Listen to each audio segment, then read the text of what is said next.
Welcome to New York City. We got a lot to talk about on this blue and orange brunch show. I'm going to share with you why I believe that the Knicks may have lost out on something more than just that Pistons game last night, but they may have also lost out on Giannis Antetokounmpo. Of course, we know the Pistons, they beat these Knicks pretty bad in front of everybody on Amazon Prime. Unfortunately, these are the breaks for these New York Knicks, as they have to find ways to find solutions. Stephen A. Smith, can you please come to the front of the pulpit, please? We have some things to talk about, Mr. Stephen A. Smith. Well, I get it that you're upset. We all were. I did a 3-hour show last night talking about it. But once again, you continue to drop the ball. And we're going to have a conversation about some of your comments that you made today on ESPN. Karl Anthony Towns, he makes a quote on basically him being frozen out of the offense in the first half. Mikal Bridges' disappearing acts.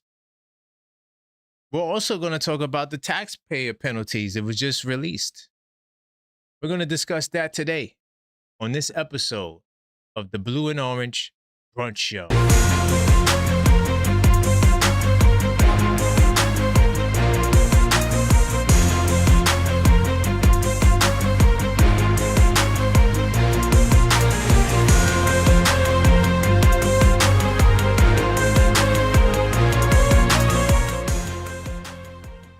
Welcome to the show. I am your host, Karan Pierre, the Objective Fan, and I'm straight out of Kings County, New York City's finest.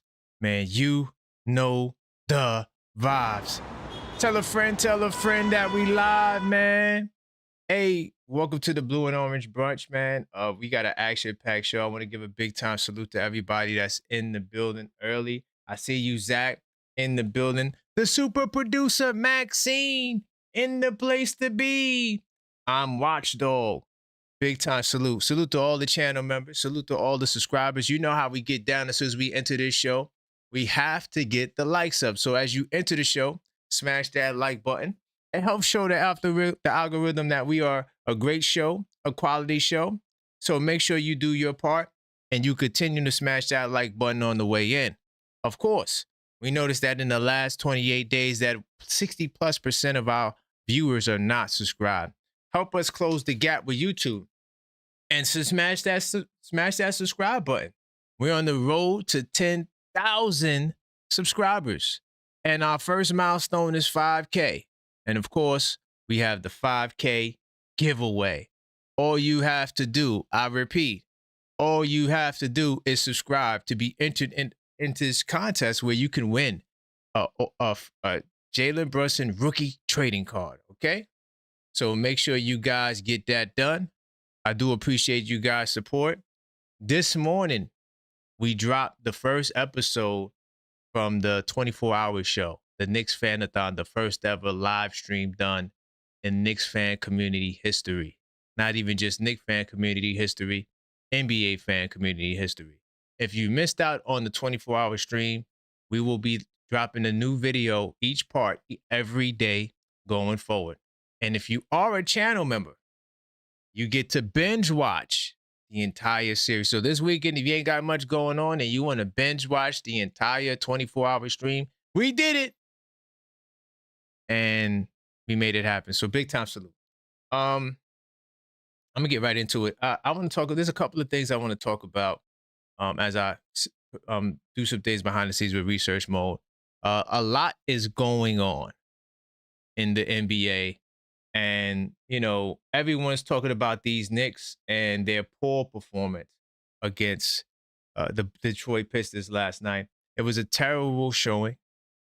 I'm not excusing their performance at all. And I don't want people to think that I am giving the Knicks a pass. I am very hard on these Knicks, especially Mike Brown and the collaboration. You could add that to the mix. You know, they let us down last night. I got a whole bunch of people calling my phone, texting me, giving me the business. What's up with these Knicks? You told me that this was going to be your year. And everybody's jumping off the deep end. And I'm sick of it. You go into research mode. So I want to talk about some of the games last night. Now, we did do a 3-hour show talking about the game. So I'm not going to do a full breakdown of the game this morning. If you want to see my breakdown, I did a short. I got a short that I just dropped. You can check that out. Where I talked about some key elements to the game. So, but there are some news surrounding the game that I feel like we have to address. But before I get there, I just want to take a look at some of the scores from around the league. Okay, so we do know that the Pistons, they completely dismantled the Knicks at home, 126-111, and the score doesn't do it justice. We were down 19 points in the fourth quarter. The Rockets beat the Hornets in a struggle. The Hornets continue to play teams tough. They played Detroit way better than we played them. And we actually got a game against the Houston Rockets. I didn't get a chance to watch this game, but I will watch it today on Cadence as we prepare for a battle with the Houston Rockets tomorrow. So we go from the best team in the Eastern Conference in the Detroit Pistons to one of the best teams in the Western Conference. Oh, man, we got to get a win. Cavaliers dismantled the Nets, I'm sorry. The Hawks beat the Sixers. The Sixers continue to struggle because Embiid in and out of the lineup. I'm not even sure if Embiid played, but it's going to be hard to get your pace. Look, Embiid didn't play. How are you going to catch a pace when sometimes Embiid is there, sometimes he's not? Very difficult for the 76ers. Wizards beat the Pacers in the battle for who could tank the most. This is good for us, the Wizards getting that win, because we have their pick and it's top 8 protected. Hopefully this pushed them closer to losing that pick to us. The Toronto Raptors beat the Chicago Bulls. Maybe the Bulls are going to give their crack at tanking. I don't know. The way the league has been going recently, I just don't know. I just don't know. You tell me. But Silver and the board, they met and they decided that they will do something about tanking next year. I don't know what exactly. You know, if some news comes out tomorrow, we'll discuss it on NBA Saturdays. But I don't know. We'll see. As far as the Magic beating the Kings, the Magic needed this because it's been a real struggle for them as they lost Franz Wagner. He's going to be out indefinitely. We don't know when he'll be back. And the Clippers upset the Denver Nuggets as the Clippers make a push to make the postseason. Tonight, we don't play. If you're curious to know what's going on tonight, any games you want to watch, the Cavaliers and the Hornets. That's an interesting game. I think I might watch that. Pacers, Wizards, nobody cares about that. Jazz, Grizzlies, no one cares about that. Tanks, all tanks. Hawks, Heat, that should be an interesting game if you're interested. Timberwolves, Mavericks. I think the Mavericks going to get smacked.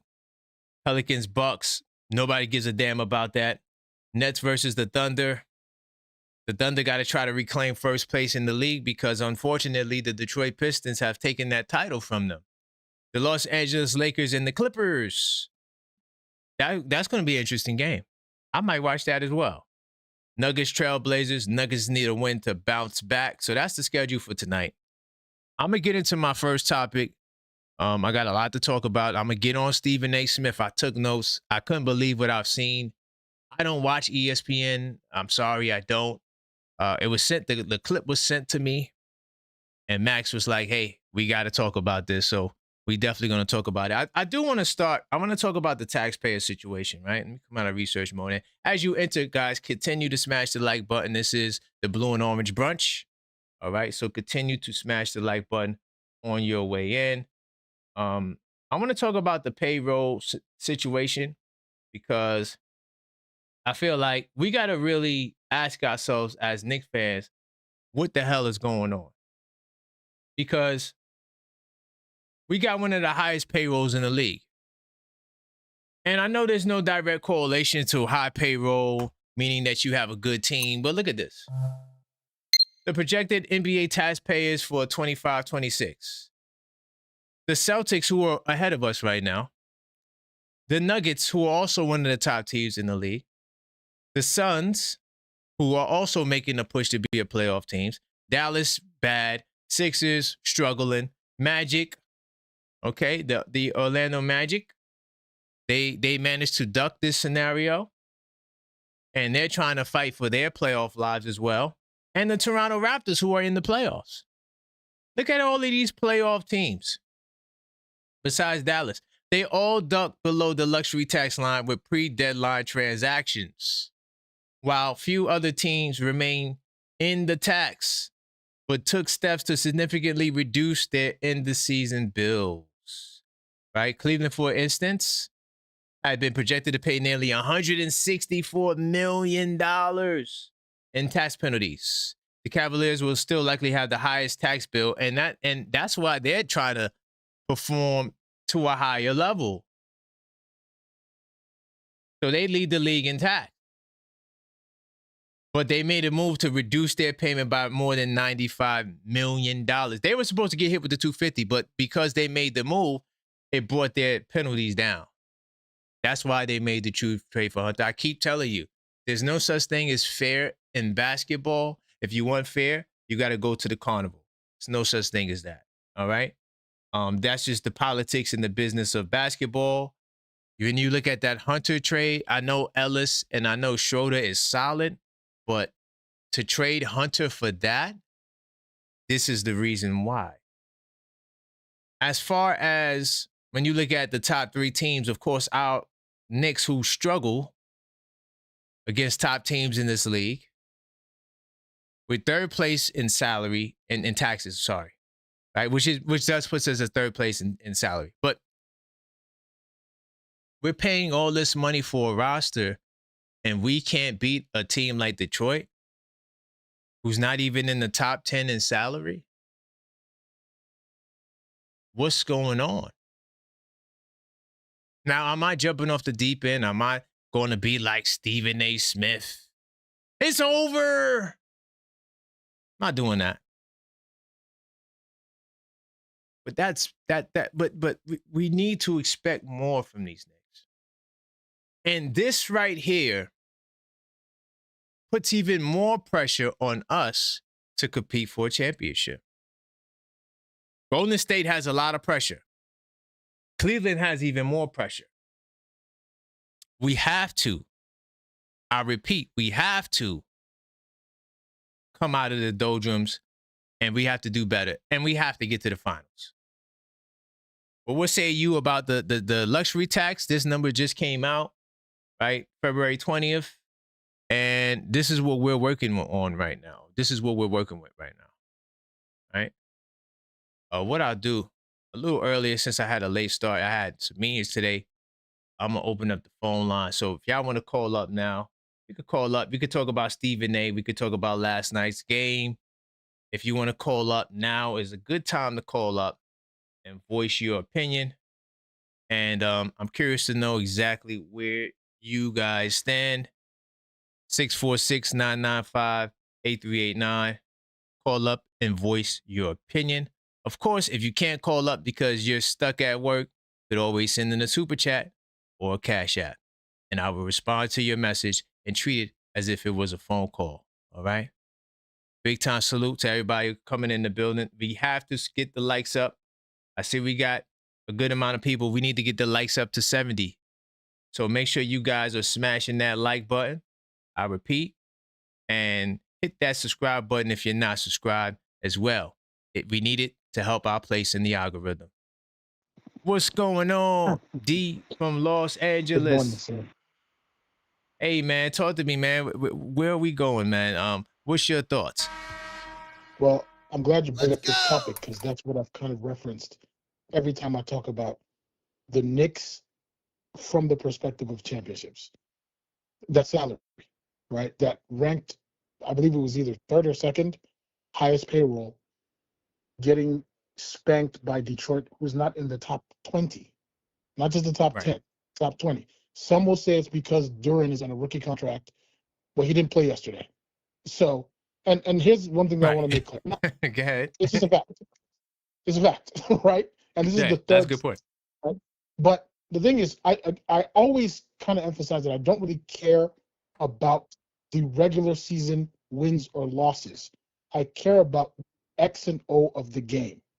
What do you look like playing a game, even in the loss? If you win playing bad basketball, I'm still not satisfied.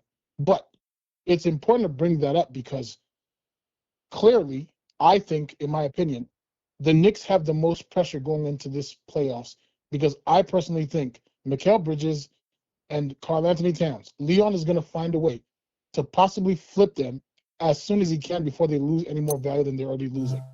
Because they cost us the most to get them. It cost us 5 first and this extension that hasn't even kicked in for Miguel. And we still owe Karl Anthony Towns $120 million. So the Knicks have to get it this year. I don't think the Cleveland Cavaliers are under as much pressure as we are because they've already made a decision. They moved off their young player and they said, okay, the next 2 or 3 years we're going to go with this roster, see what we can do. I don't think they really believe they can win as much as the Knicks need to we can win. We've paid the most amount of money I could possibly think of, and we still got. And another thing I wanted to bring up to you because I know we talked about Jalen Brunson's contract, and I want to just keep this short and not go on too long. But everyone is judging Jalen Brunson's performance and success with the Knicks based on his current contract. Because of his current contract, we've been able to build our full roster. That changes when we give him the money. So if we're judging our success currently, it is based on his current contract. The roster is actually going to change when that doubles. You know what I'm saying? I don't want to make this about Brunson. It's just bringing up this money thing and the severity of this season specifically, why we have to win, or at least show that this team is worth keeping long term or longer than this season, especially Mikal and Karl Anthony Towns. Those two. You know what I mean? Right. 100%. Nah, I hear you. Great point. Even that's a dagger with that Brunson point too. The team is built on the discount right now. Right, exactly. It all changes. Yeah. Yep. You know what I'm saying? Nah, great point. I don't have no pushback when it comes to that. Right. And again, I don't want to, because I know yesterday was kind of crazy. It was just upsetting, not because we lost. It's just don't get bullied and don't look incompetent. And I don't bring up Cat because I've already counted Cat out. When I bring up Brunson in relations to the game, I'm like, okay, look, we know how Karl Anthony Towns is going to mess up. Make the game easier for him so we don't even have to count him.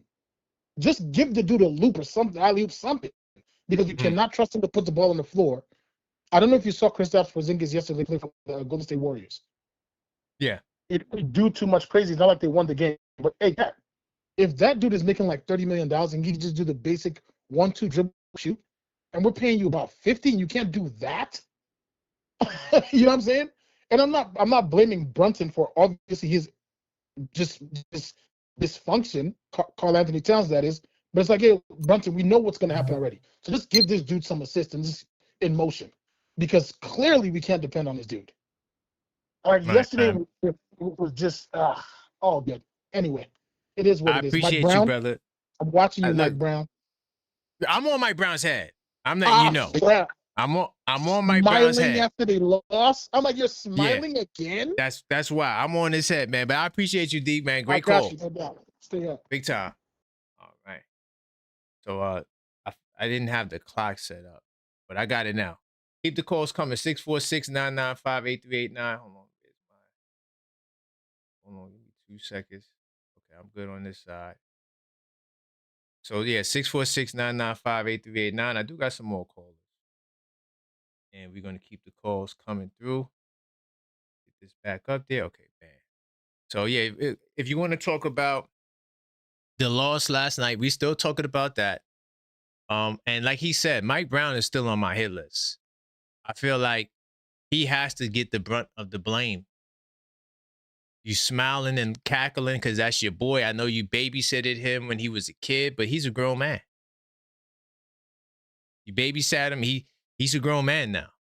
You know, I'm not saying you can't say hi, but to go over there and smile, Mike Brown. You know, so when Stephen A was getting on Mike, I'm not gonna lie, I'm not gonna defend that. The one thing I got the pushback, Dito, that you said that the Cavs don't have as much pressure as the Knicks. I disagree with that. I think the Cavs are under way more pressure than the Knicks because the Cavs are a second nature team. And in order for them to not be a second apron team, well, they could try to get off a Harden salary. I think Harden has a player option. I'm at 100 on that. And more than likely, he's going to want to re-up. But you never know. Maybe they're banking on Harden just walking, but still, you lose Garland and Hunter, and now you're going to lose Harden too.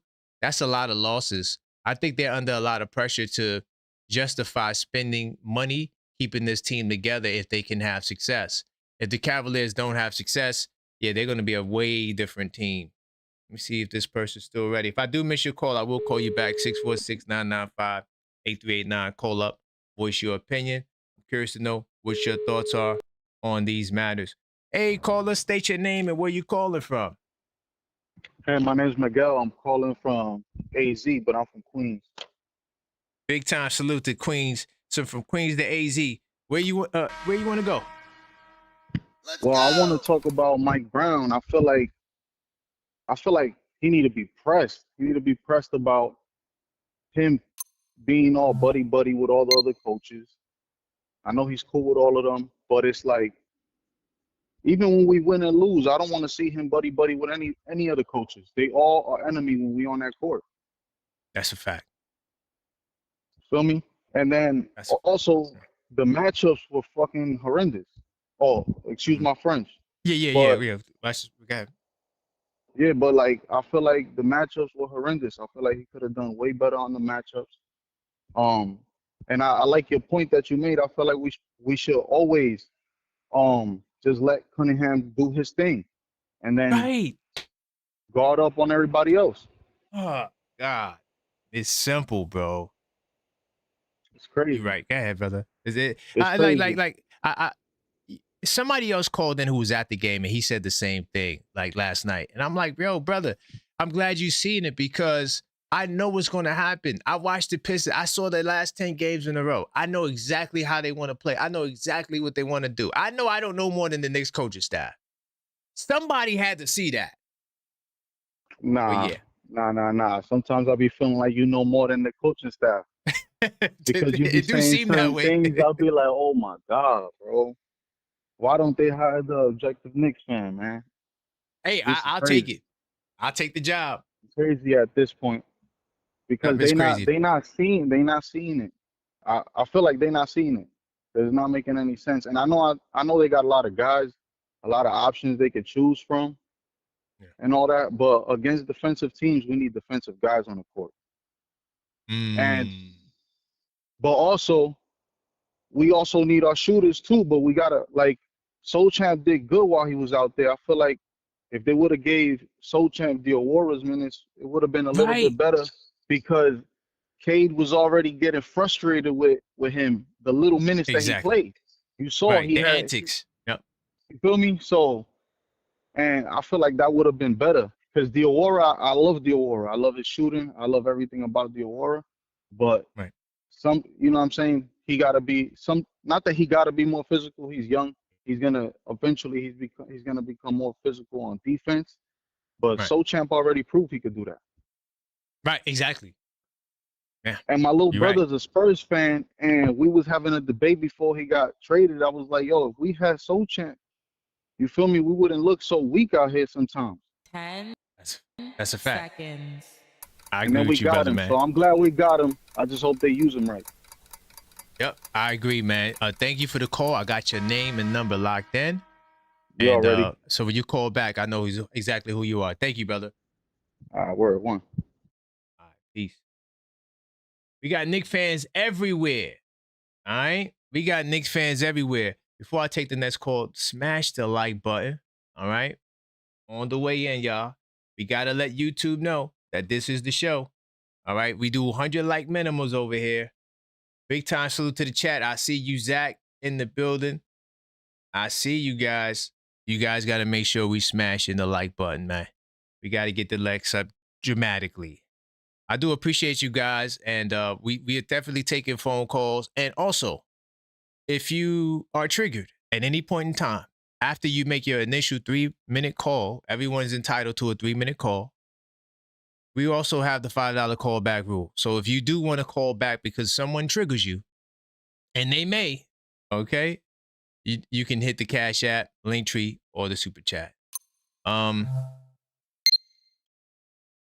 me take another call, then I'm gonna get to the next. Then I'm gonna get into some of the storylines from last night. You know, some of the things that took place. Hey, what's going on? What up? How's it going, June, man? Talk to me, brother. I'm mad, man. I'm mad. Yeah, I feel you. The Knicks are corny. The Knicks are corny. I'm from New York, bro. The Knicks are corny. Mike Brown is corny. Cat is corny. Jalen Brunson, we give him a lot of passes on this, but he gets corny too. I'm sick of this. I'm sick of the corniness. I'm sick of everybody being corny. Now we got a little bit of grit in our team, and they can't even be the grit that we need them to be because all these other cats are just too corny. And it really starts with Mike Brown. All these dudes was corny before. I'm sorry, Josh Hart is corny. They all corny. The Roommates podcast, that's corny. They say corny things. They do corny things. And then nobody has swag on that team right now. And the dudes who got swag, they can't show the swag. And we need a different identity. Mike Brown is not him. I said this a long time ago, bro. Mike Brown is a stopgap. Let's see what we could do, I guess, until we find who we need. But it's not him. It's never been him. Wherever he's been, it's not him. We can't have all these cats, some corny, suburban, middle class energy with all our players, and then have Mike Brown teaching them that too. We need somebody else, bro. We need somebody else. He's too corny. The word is corny, in case you didn't understand that. He's corny. Yo, I can't argue that. I can't argue because, when we need them in these moments, they're not showing up, bro. That was a moment last night. I mean, like my man said before, a couple of spot minutes, Sohan looked good. That steal off the inbound, the dunk. I mean, I know that was a stupid play, but there were things happening around him. If you got to understand, it's the energy that he brought. They looked sharp all game. That was a stupid inbounds pass that he just gave to Sohan. Why? Because Sohan was annoying them. Because his energy was in there. They didn't know what they was doing. And then he played a little bit, I think in the end of the first quarter or whatever it was, and then a little bit sparsely throughout the game. Come on, man. Stop being corny. We need somebody else at the head coach level that's really going to take control. Yes, he got to use his bench, but he can't be corny. See, now Thibodeau, say what you want about him, but he had an identity himself. People knew what they were getting themselves into with Thibodeau. And dare I say, some people might have even been intimidated by him and his style.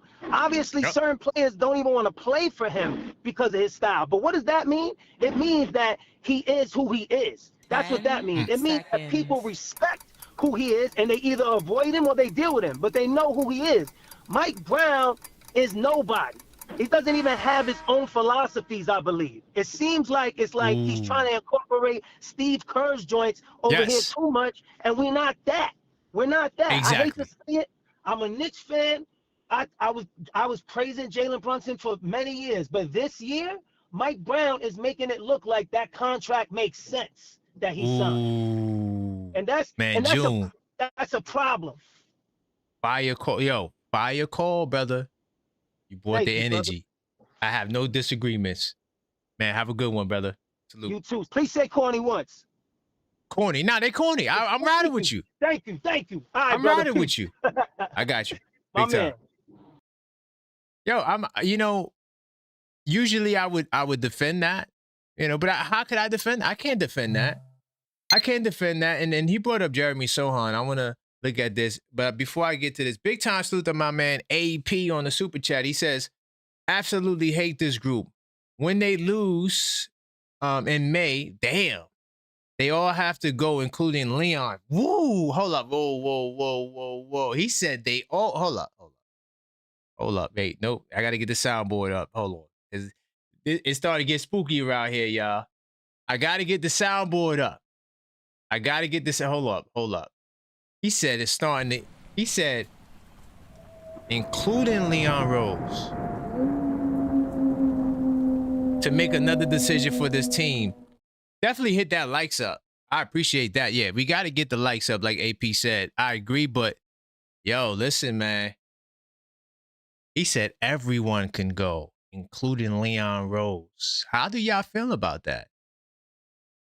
I said it. I was the first one to say this. Leon Rose is on my personal hot seat. My personal hot seat. Not Dolan's, not the other Knicks fans. My personal hot seat. I was the first one to call him out on that. Because when I first heard about the Tibbs firing, it didn't make no sense to me. Then I see the reports. I get it. Okay, Tibbs had to go. I'm not arguing for Tibbs to be here. Still, he had to get fired.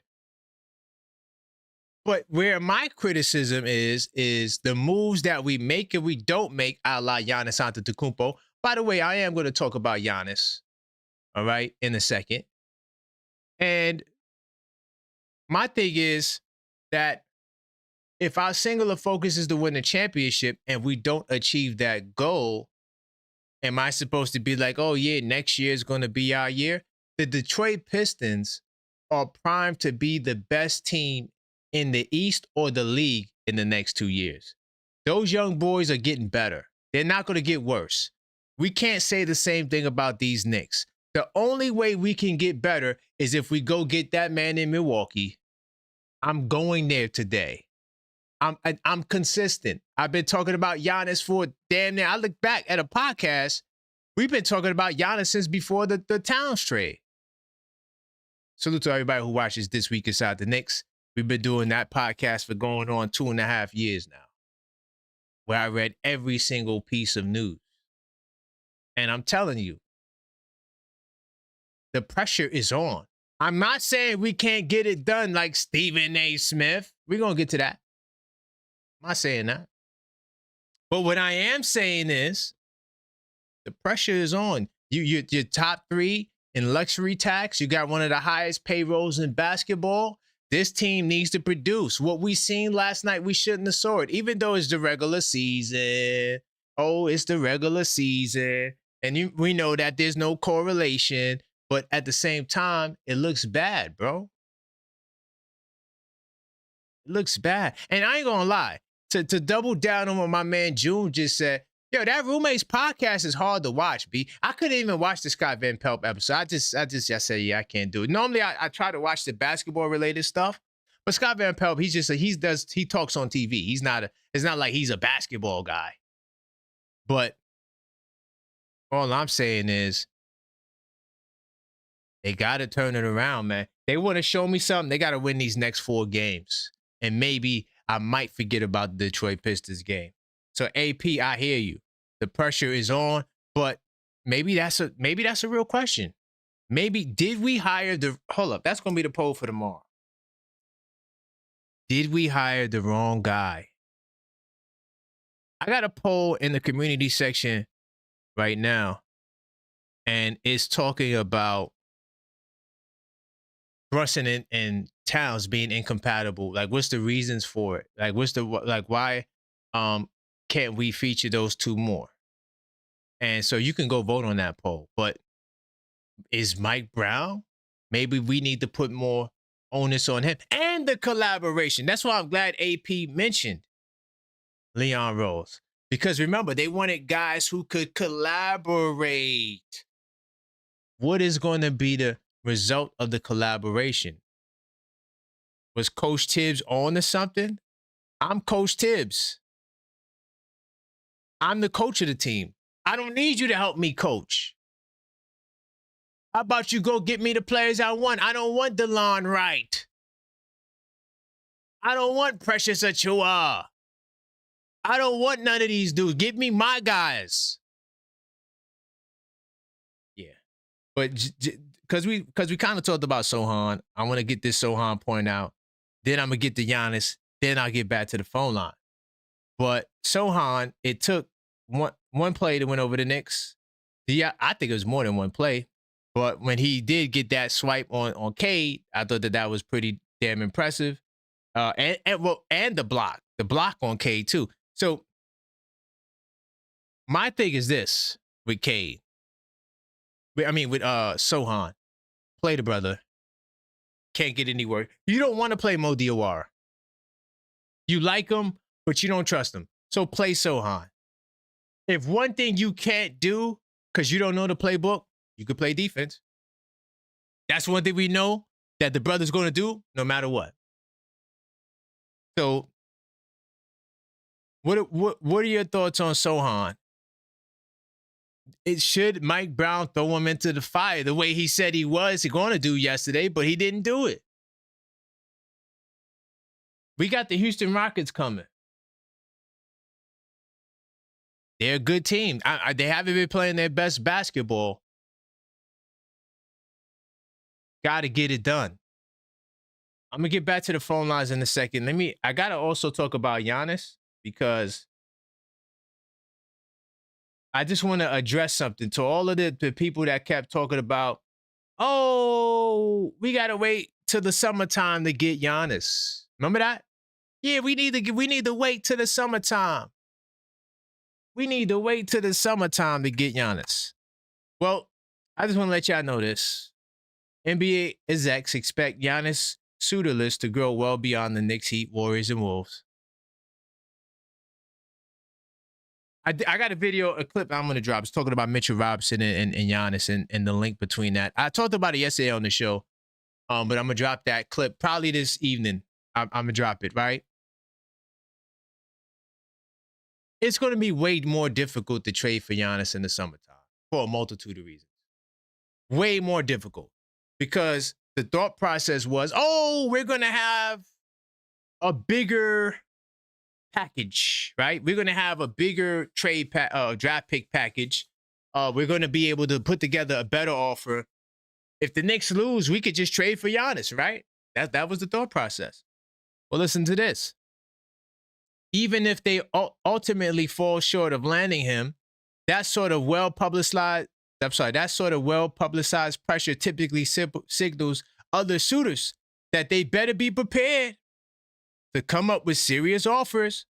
And while there's so much focus on the core four teams, Miami, Golden State, you could take Golden State off the list, Minnesota, New York, heading into the deadline, it wasn't hard to find team executives at All-Star Weekend who expect that list with possible destinations to grow significantly. So let me tell you something. Significantly, there's going to be way more competition for Giannis. And the one team I am worried about is the Los Angeles Lakers. They have the propensity and knack for signing or acquiring star players. The Los Angeles Lakers are going to make one of the hardest pushes for Giannis that we ever seen before. Warriors were already eliminated because he doesn't want to be in Steph Curry's shadow. Luka doesn't have a shadow. Every star player goes to LA and win. Hello.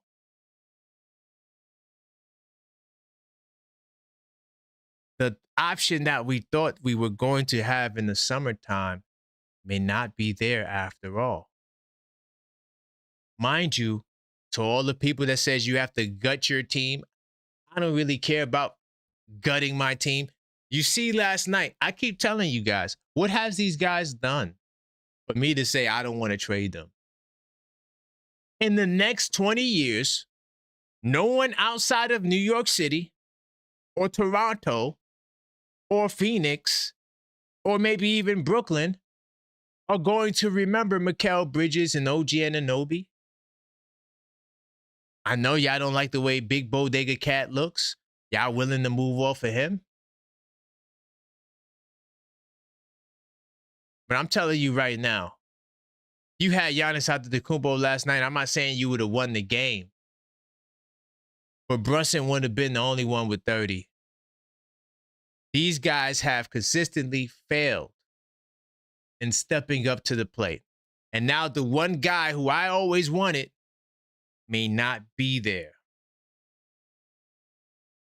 Because we said, no, we want to give these guys an opportunity to prove themselves.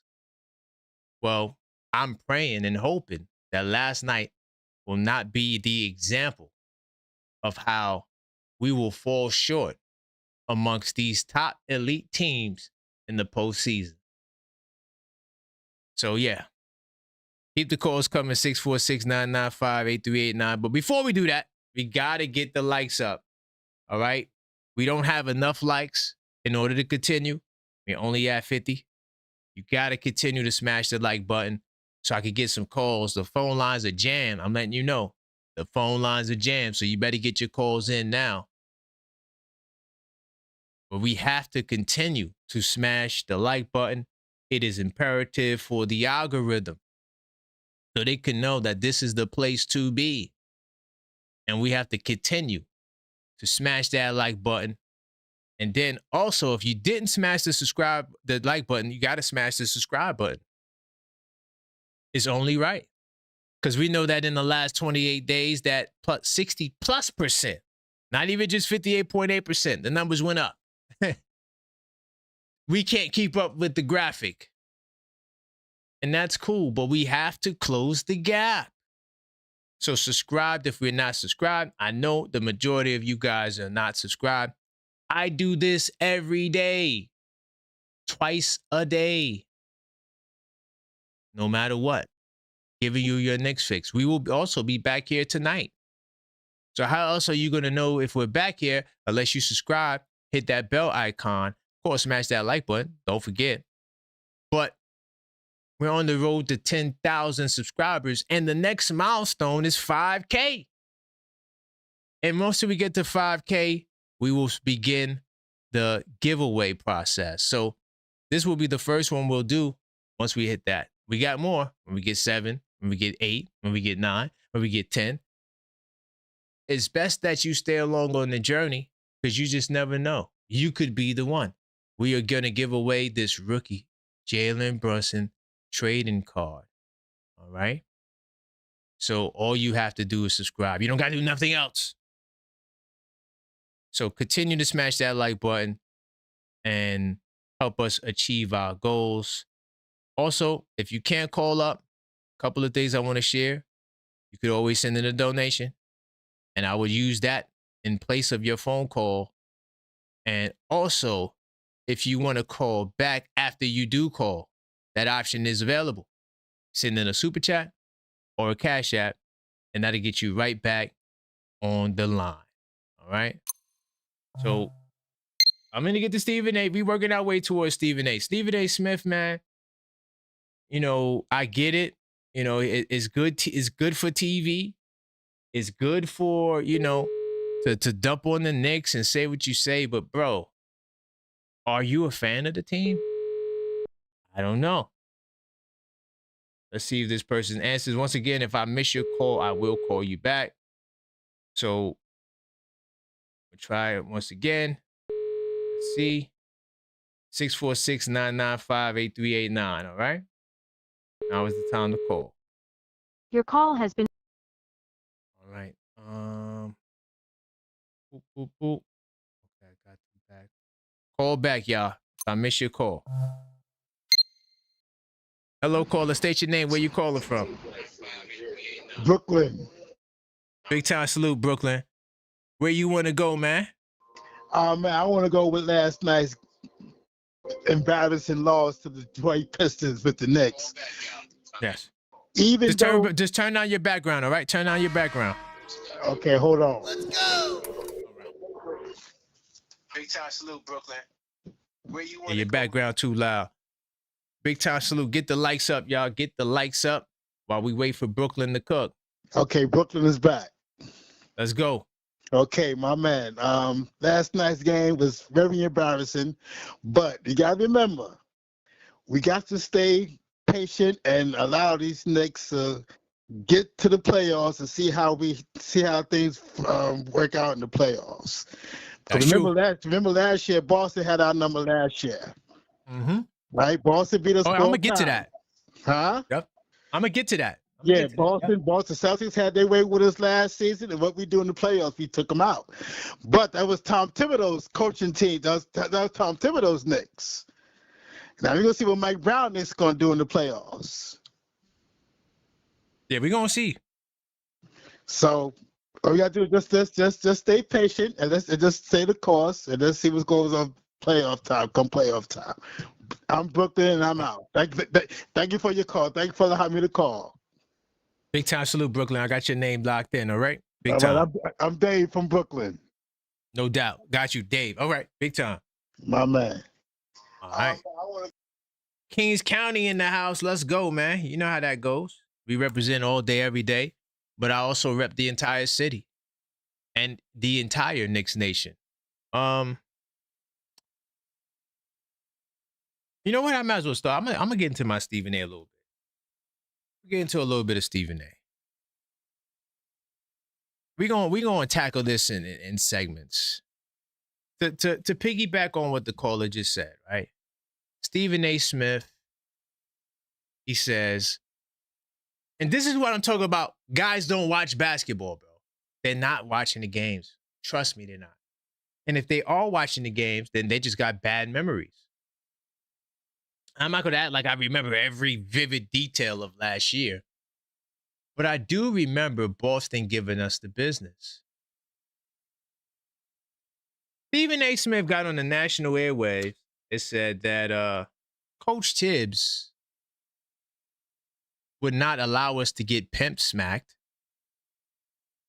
Coach Tibbs would not allow us to get punked last year.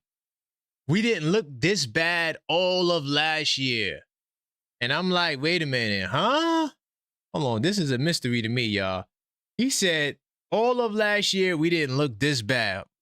I got to get them. He got me like this, though. I don't know. Because last time I checked, there was a big article, and I should have got the article. It's in my archives, but there was a big article that said 0-10. That said 0-10. You know what 0-10 was, Stephen A? You forgot the 0-10? Because this is why you also on TV last year, there was a clip. By the way, Stephen A, you had, if not one smoke of the week last year, you had to have at least two. And I've been getting on you. I did a video telling you why they don't like you. And it was called, Here's Why They Don't Like You. You said on national TV last year, this Knicks team ain't in. You also said that Coach Tibbs isn't the man for the job. You said that. Now, I guess is when the grass is greener on the other side. I still think it's too early to know that. We didn't see Mike Brown in a playoff series yet.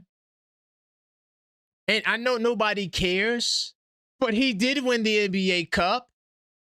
I'm not saying it's the end-all be-all, but it's something that Coach Tibbs didn't do.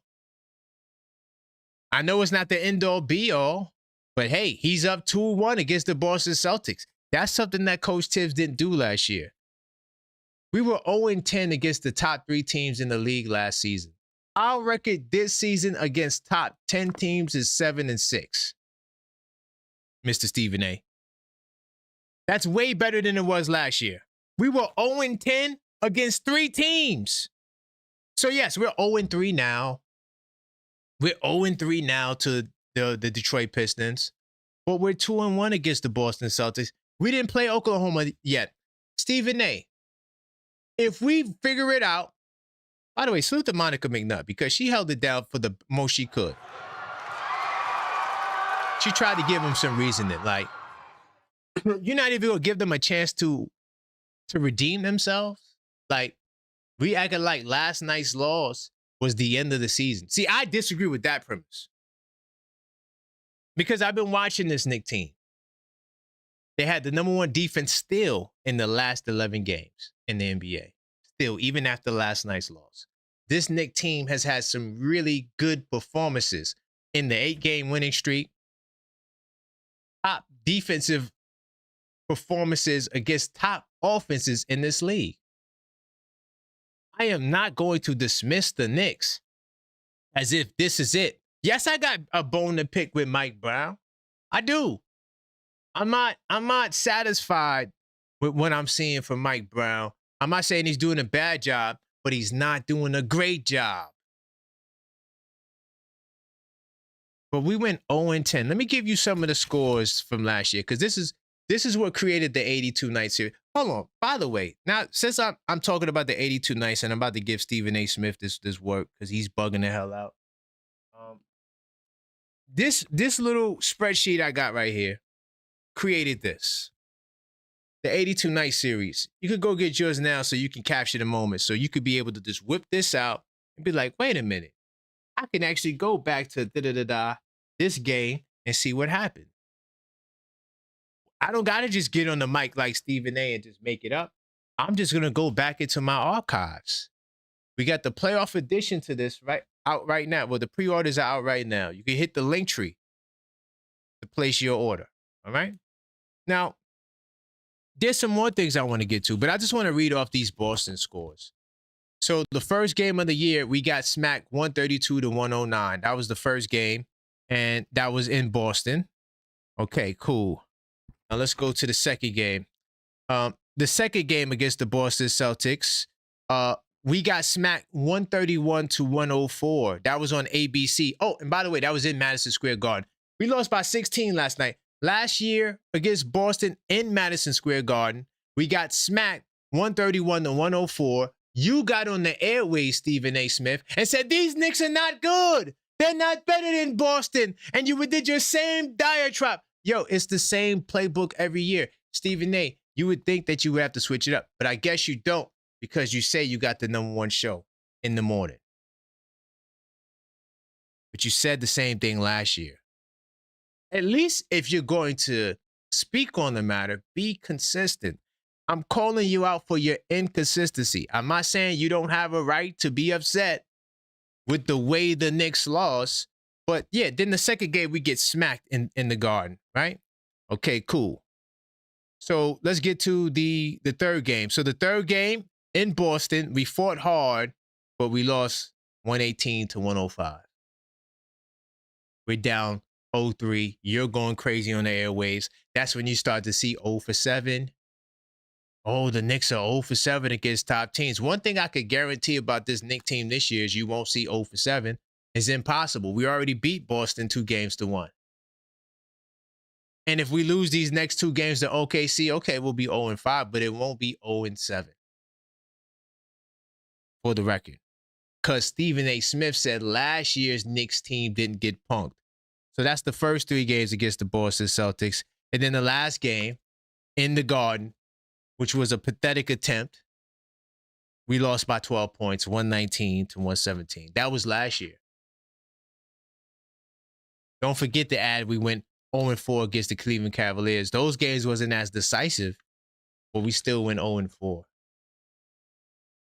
So I disagree with your premise, Stephen A., that we didn't get punked last year. That is cap.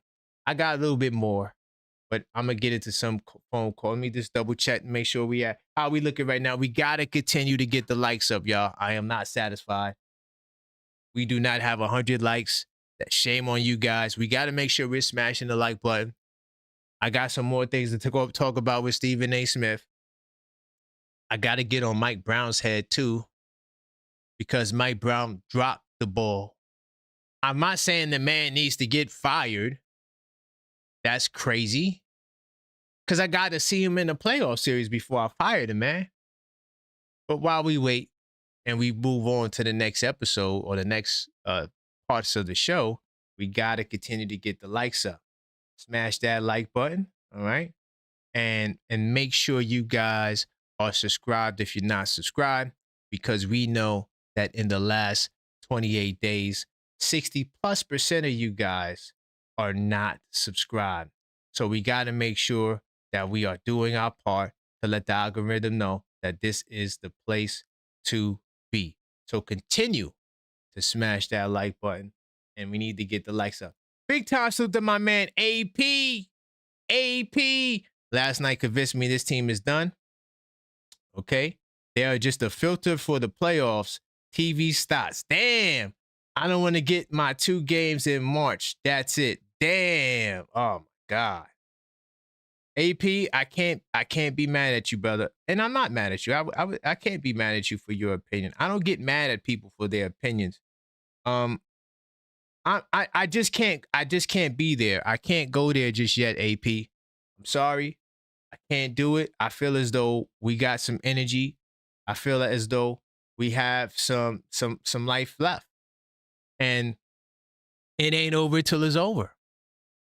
It ain't over till it's over. And then AP also says Brown fails everywhere he goes. Cleveland fired him twice. I'm not denying that, but every coach is fired. Coach Tibbs was fired before he came to the Knicks. Every coach is fired, unless you're just a brand new coach. But then you don't know how well that coach will be. So just because a guy gets fired, I mean, I can't make that an indictment. Very few coaches have a route where they don't get fired. Most coaches do get fired, right? And then when you look at the pool of coaches, who are we going to sign? I get what you're saying though, and my fire is for Mike Brown, but I can't go there, AP. I am the objective fan. I am the objective fan. Let's continue to get the likes up, all right? I'm gonna take another call. Hopefully I get this person back. They did call. 646-995-8389. Call up, voice your opinion. Curious to know what your thoughts are this season. Hello, brother. Hello. How's it going, caller? State your name, where you calling from, man. Yo, it's A-Level from the Upper West Side, brother. Hey, Upper West Side in the building, man. Where are we going, man? What you want to talk about? We got a lot going on with these Knicks, boy. Brother, you are preaching to the choir. You are preaching a great sermon up there, brother. I'm right there with you when it comes to this coaching stuff. I'm not trying to let Mike Brown off the hook. But what we do got to remember is Tibbs wasn't as good last year neither. Right. Now, what we feel like I'm with you with Stephen A. You over here having a convenient amnesia. You know, right. we was 0-10 against all of the top teams. Right. This year, like you said, we 7-6. It's like we don't want to see our progress. All we want to magnify when we lose, and I get it. It's been 53 years without a title. So that stress and that anxiety from watching these Knicks over the years, I know it because I've been watching them since the 90s. Right. It's crazy. So we tend to be a little too sensitive as fans, you know. Right. But my thing is, if we fire Mike Brown, who we getting to coach? Exactly. That's the next point. We so quick to say, okay, fire him. Okay, who are you hiring at this point? You can't have nobody not steering the boat. You know what I'm saying? What's happening now? So my thing is just like, let's stop being so sensitive. You know what I'm saying? And think logically. You know what makes sense. You know. Bingo. And that's what I try to do. Yeah. I want to say I love what you're doing. You have probably the greatest channels right now. You know, I'm enjoying. I'm a relatively new guy. I'm gonna keep watching. Thank you, brother. Big time. I appreciate that. Yes, sir. I won't disappoint you. I drop a lot of content, brother. I do 2 a days, and I got members only Sundays. It's going down. I'm seeing you, man. I'm trying to keep up, but you have sound doctrine when it comes to Knicks, bro. You don't get too high or you don't get too low, and I really appreciate that. You know. Yes, man. Thank you. I appreciate that, man. And that's what it means to be a level-headed Knicks fan. You can't get too high. You can't get too low. Yeah, I'm gonna give them the energy, but the season ain't over. Like, come on. Right. You got to knock that off. My thing is with the teams is we've proven that we can beat anybody. We've also proven that we can lose to anybody. That's a fact. Yep. And 100%. What a lot of people don't understand is when you stepping into no coach in NBA history really has stepped into this position that Mike Brown is in. You have to take the team to a title, to the finals. What coach? That's not even a fair comparison when it comes to Thibodeau and him. Thibodeau had no pressure to bring this team out of the dark ages. He had 5 seasons. That's true. 5. This man is doing stuff in less than a season, moving balls around and doing cups and stuff like that. So right. I know my time is limited, but I just wanted to throw that out there. Nah, you're right, man. You dropped that. I'm gonna actually expand on that.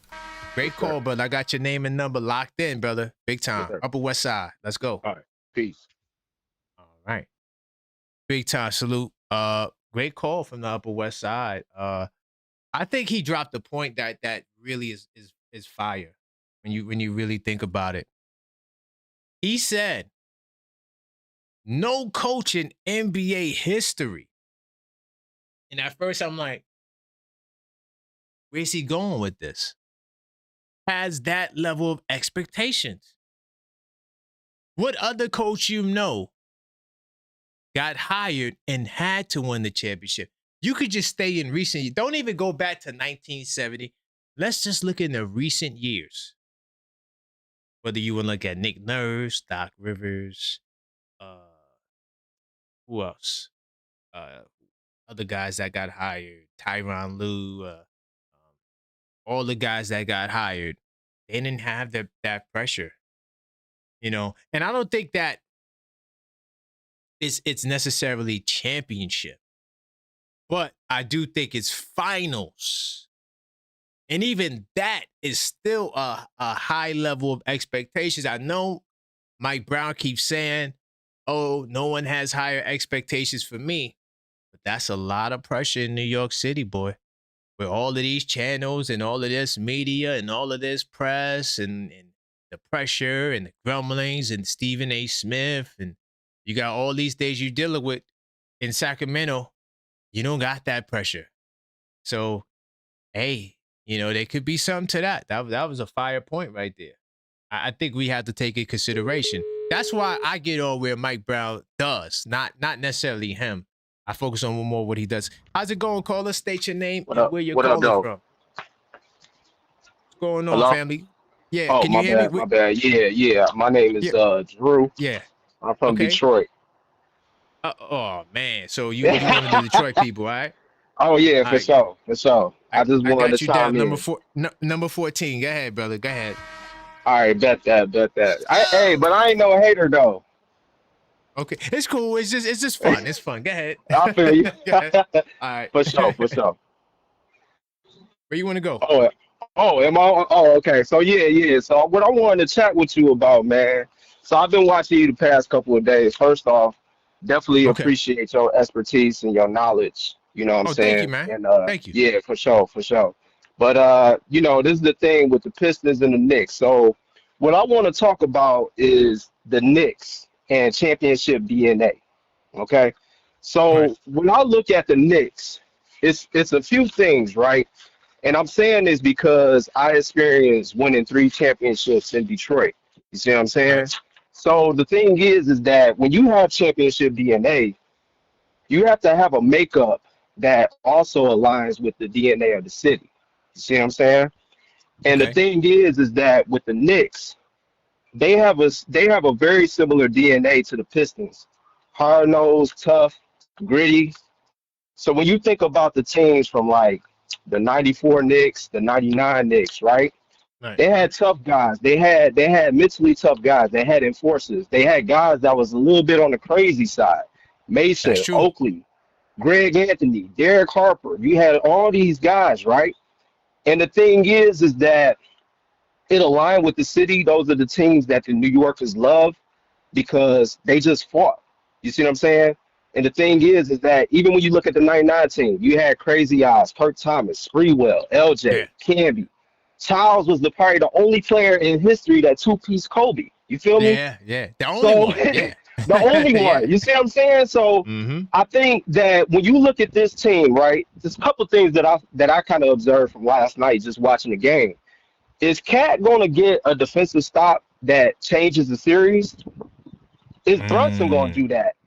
These are your 2 superstars. You see what I'm saying?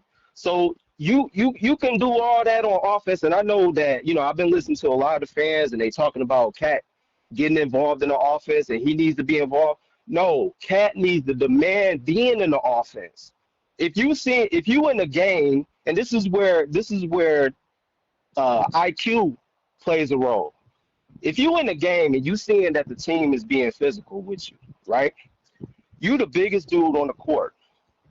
You got to be the one to match that physicality as a 7-foot big man. You see what I'm saying?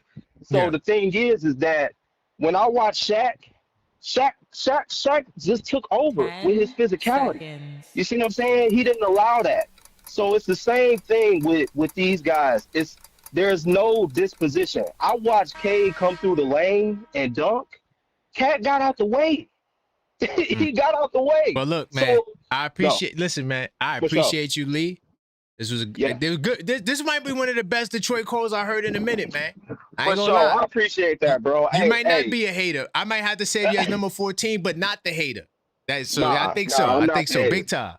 Big For time. sure. I appreciate you, man. Yup. Take it easy. Yup. I ain't gonna lie, yo. That brother, he has some great points. He has some. I can't front. You know, he didn't come at it with, "Oh, Detroit is better." See, half of my Detroit people that call up, they not like that. They don't. You know, they're not that obnoxious. You feel what I'm saying? See, what I do on my channel, I talk real basketball. So that's why the other teams' fans want to call in. I don't diss people. I don't call people out of their names. I don't need to do that. I talk basketball, and I'm really good at it. And by the way, listen, as you went to the show, we got to continue smashing the like button. We almost at 100, but we're not quite there. We got to continue to smash that like button, y'all. We're on our way. All right? Big time salute to everybody that's in the chat. I do appreciate the support. Everybody who rocks out with me, I do this every day. If you don't know, better go ask somebody. Or you can hit that subscribe button. If you're not subscribed, we noticed that in the last 28 days, 60% of you guys are not subscribed. So we got to continue to smash that subscribe button. It's very important for the algorithm, okay? It lets YouTube know that we are legit and we are for real. And that's what we do on this channel. We always keep it real. And not only that, we're on the road to 10,000, but we do got the 5K giveaway, man. And all you got to do is subscribe and you can win this card. It's fire. It's a rookie Jalen Brunson trading card, our captain. All right? So make sure you guys subscribe if you're not subscribed. I don't know what's going on with my chat. I can't even see inside the chat. Big time salute to everybody in the chat, man. I see you guys. Tugboat Taylor, I see you guys. Salute to all the channel members. Oh, Maxine, the super producer. Let's go. I see all you guys. Big time salute. Continue to smash that like button. What do y'all think about that Detroit call? I really don't have any pushback. He talked about the championship DNA. And a lot of us go back, right? We go back to the 90s and some before that, right? We're not used to seeing a team like this where the physicality, it's not that we don't have physicality, it's just that we don't lead with it. We don't lead with the physicality. We lead with the three ball. I'm not opposed to the three ball, though, because we shoot good threes. We lead the league in catch and shoot threes, corner, right? We don't take bad threes, right? We don't just have guys coming up just jacking them. No, usually they're open threes. And we missed 17 of those threes last night. Hold on, we missed 16 threes in a row, y'all. That's a problem. That's on coaching. Because once you get to three number 8, and I give them up to 8 because this was one of the best three-point shooting teams in basketball. The Knicks are one of the best. We're number 3 overall shooting threes. So the thought process is it for us to stop shooting threes, right? That's not the solution. But if you're not making the three ball, you got to do something else. You know, and this right here, something that they talked about on Stephen A's show, right? They had this stat.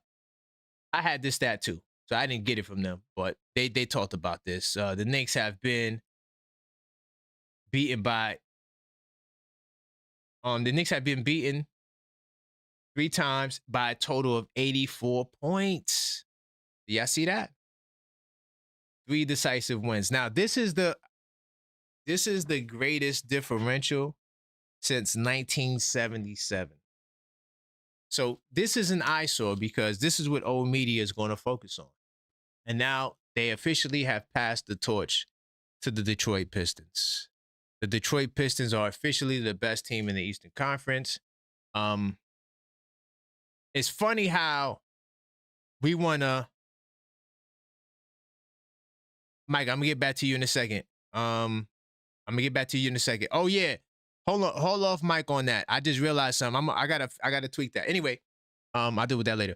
But when we talk about You know, the Knicks, he kind of threw me off with that message he sent me. But anyway, when we talk about the big deficit and losing to Detroit, it matters. But what about the other history? I put up a stat yesterday that only 2 teams in NBA history, the whole history of the league, have won a championship without winning a playoff series with their core. So if we want to talk about history and this hasn't happened since 77, what about that history? How do we factor that into a potential Pistons series in the future in the playoffs? While I'm not advocating that we're better than Detroit now, but what I am advocating is that the season isn't over and stranger things have happened. We've seen number 1 seeds get bumped.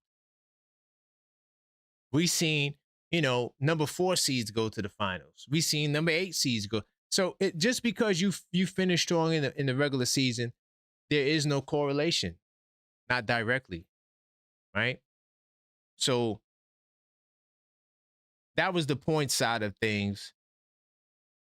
Then this young brother, Cade Cunningham, tortured us. I want to talk a little bit about that too, because last night, you know, we spent 3 hours on this game. It was crazy.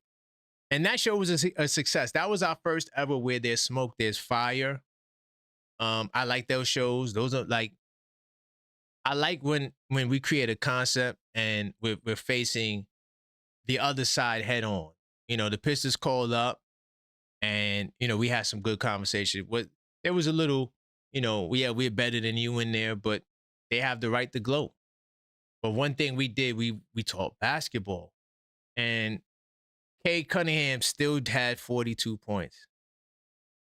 Y'all want to know what Cade Cunningham's season high is? Let's pull up Cade Cunningham's season high.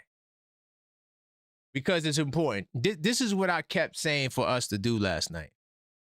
Right? Now you see that little head, this right here? This is plastered everywhere. 42 points, 13 assists, 8 rebounds, 50% shooting. Cade Cunningham destroys the Knicks. That's everywhere right now. And we can't shake that narrative. We can't shake that narrative. But let's pull it up, man. Let's why not? Let's have some fun. And this is and when we look at what his season high is, this is why I said what I was saying last night.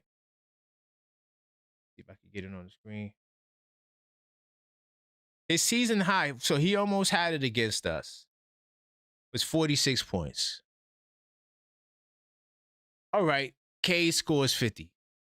I'd rather Cade score 50. Right, hold on. Do I got the game here? No, screw that. I'd rather Cade score 50 than score 42 and get 13 assists. My goal will be to get Cade 0 assists. Because it's the assists that is beating us, not the 42 points. The 42 points is smoke and mirrors. It's sort of like, what game was that when, is that Boston? When Jalen Brown was cooking up? Do y'all remember that Boston game? I'll pull it up.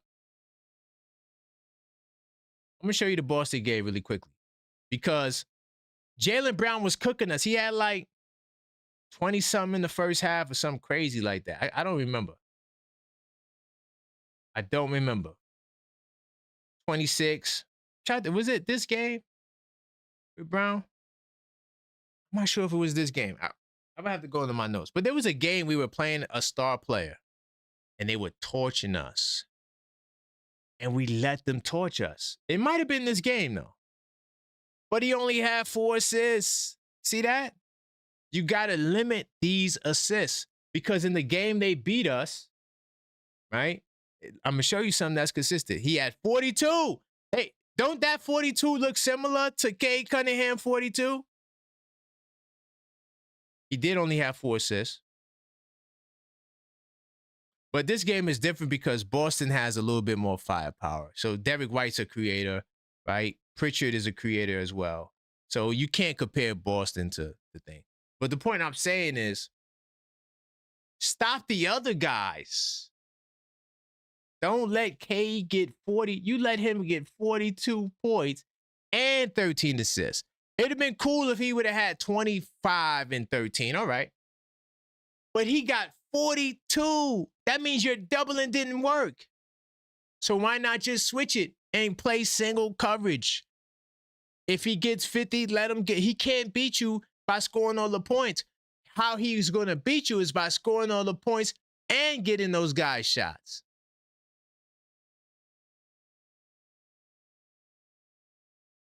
And this is some of the things that we had to go through last night. I'm sorry I don't remember the star player who I'm referencing. I think it was Brown, but I can't really remember if it was Brown. Where we decided, okay, let him cook. Let's shut everybody else down. And then that completely shut the Celtics down. You know, switch everything. Let's see. Then we got to talk about your man, not my man, Mikal Bridges as well. Got to talk about Mikal Bridges, man. You know, I'm not someone that always harps on 5 picks because I could really give a damn about 5 picks.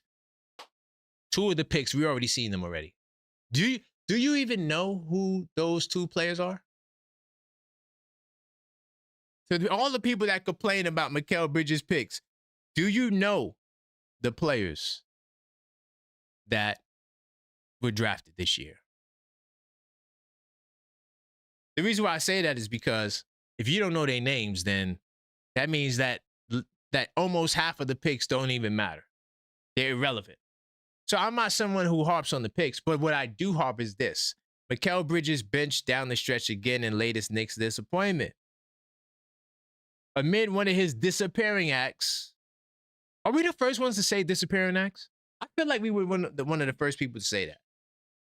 I don't remember reading disappearing acts. You know? We might have been one of the first ones to say that. Anyway, one of his disappearing acts, Mikal Bridges was benched again in the 4th quarter. The guard sat in the final 9.5 minutes. The final 9.5 minutes of Thursday's game. I actually have this in my notes. I just didn't get a chance to talk about it. Yeah. Anyway. Landry had a couple of shots. We needed to score, Brown said. They're both really good defenders. And so I just stayed with Landry. But it wasn't anything where I'm going to sit Mikal because he's not doing this. Huh? Wait a minute. So it wasn't because of this? Hold up. So you trying to tell me that you didn't sit Mikal because of his play. It was just because Landry was balling. I get it. I know it's PR. I get it. But I'd just rather you not say it than to say stuff that Mikal Bridges, 4-9 from the field, only 9 shots. 0-3 from 3. Wide open threes. Do you hear me, Knicks Nation? Mikal Bridges had wide open threes. And he disappears. See, if we're up by 20, I don't give a damn if he scores, whatever. But when we're getting smacked at home and you can't do nothing, you don't need to be in the game. So Mike Brown trying to be nice. Oh, yeah, it wasn't because of anything he did. It was just, Landry Shamet. But Landry Shamet, I mean, while you might argue that he played better because he scored more than Mikal, he also missed like 3 open threes as well. He did make 3 of them, but he did miss 3 open threes. Sorry if you can't see it. Yeah, this is what Shamet has done. So what are we talking about? But the post talks about the disappearing acts, and that's something we noticed. Mike Brown, I don't know, dog. This is why I don't even like listening to the post game. I'm gonna keep it real, I don't, because it's mostly cap. I'm just waiting for the controversial soundbite. We're gonna get to Towns next, by the way. But they trying to. I'll get to it. But anyway, nonetheless, definitely trying to make somebody fight for it at the end of the season. Whether you have to start a small tournament for the playoff or something like that, that's where it's just not guaranteed that the team with the worst record gets the best. Oh, they're talking about the draft. Nobody cares about that. Nobody cares about that. Nobody cares. Hold on, let me double check. I want to talk about Towns next. OG Anunoby, do y'all want to give OG Anunoby a pass?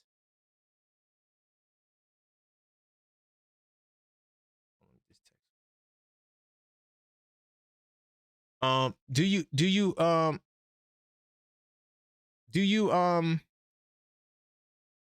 to give OG a pass?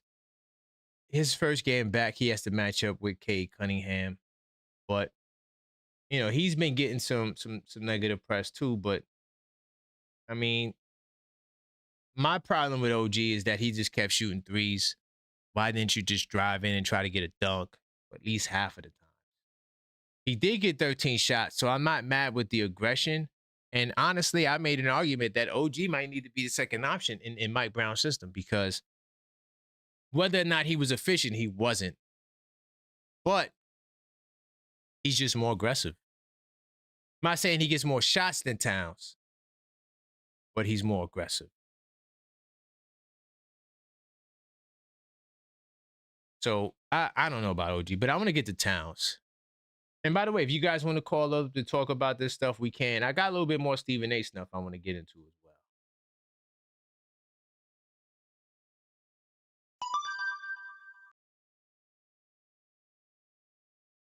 Oh, okay. Oh, okay. So listen, y'all.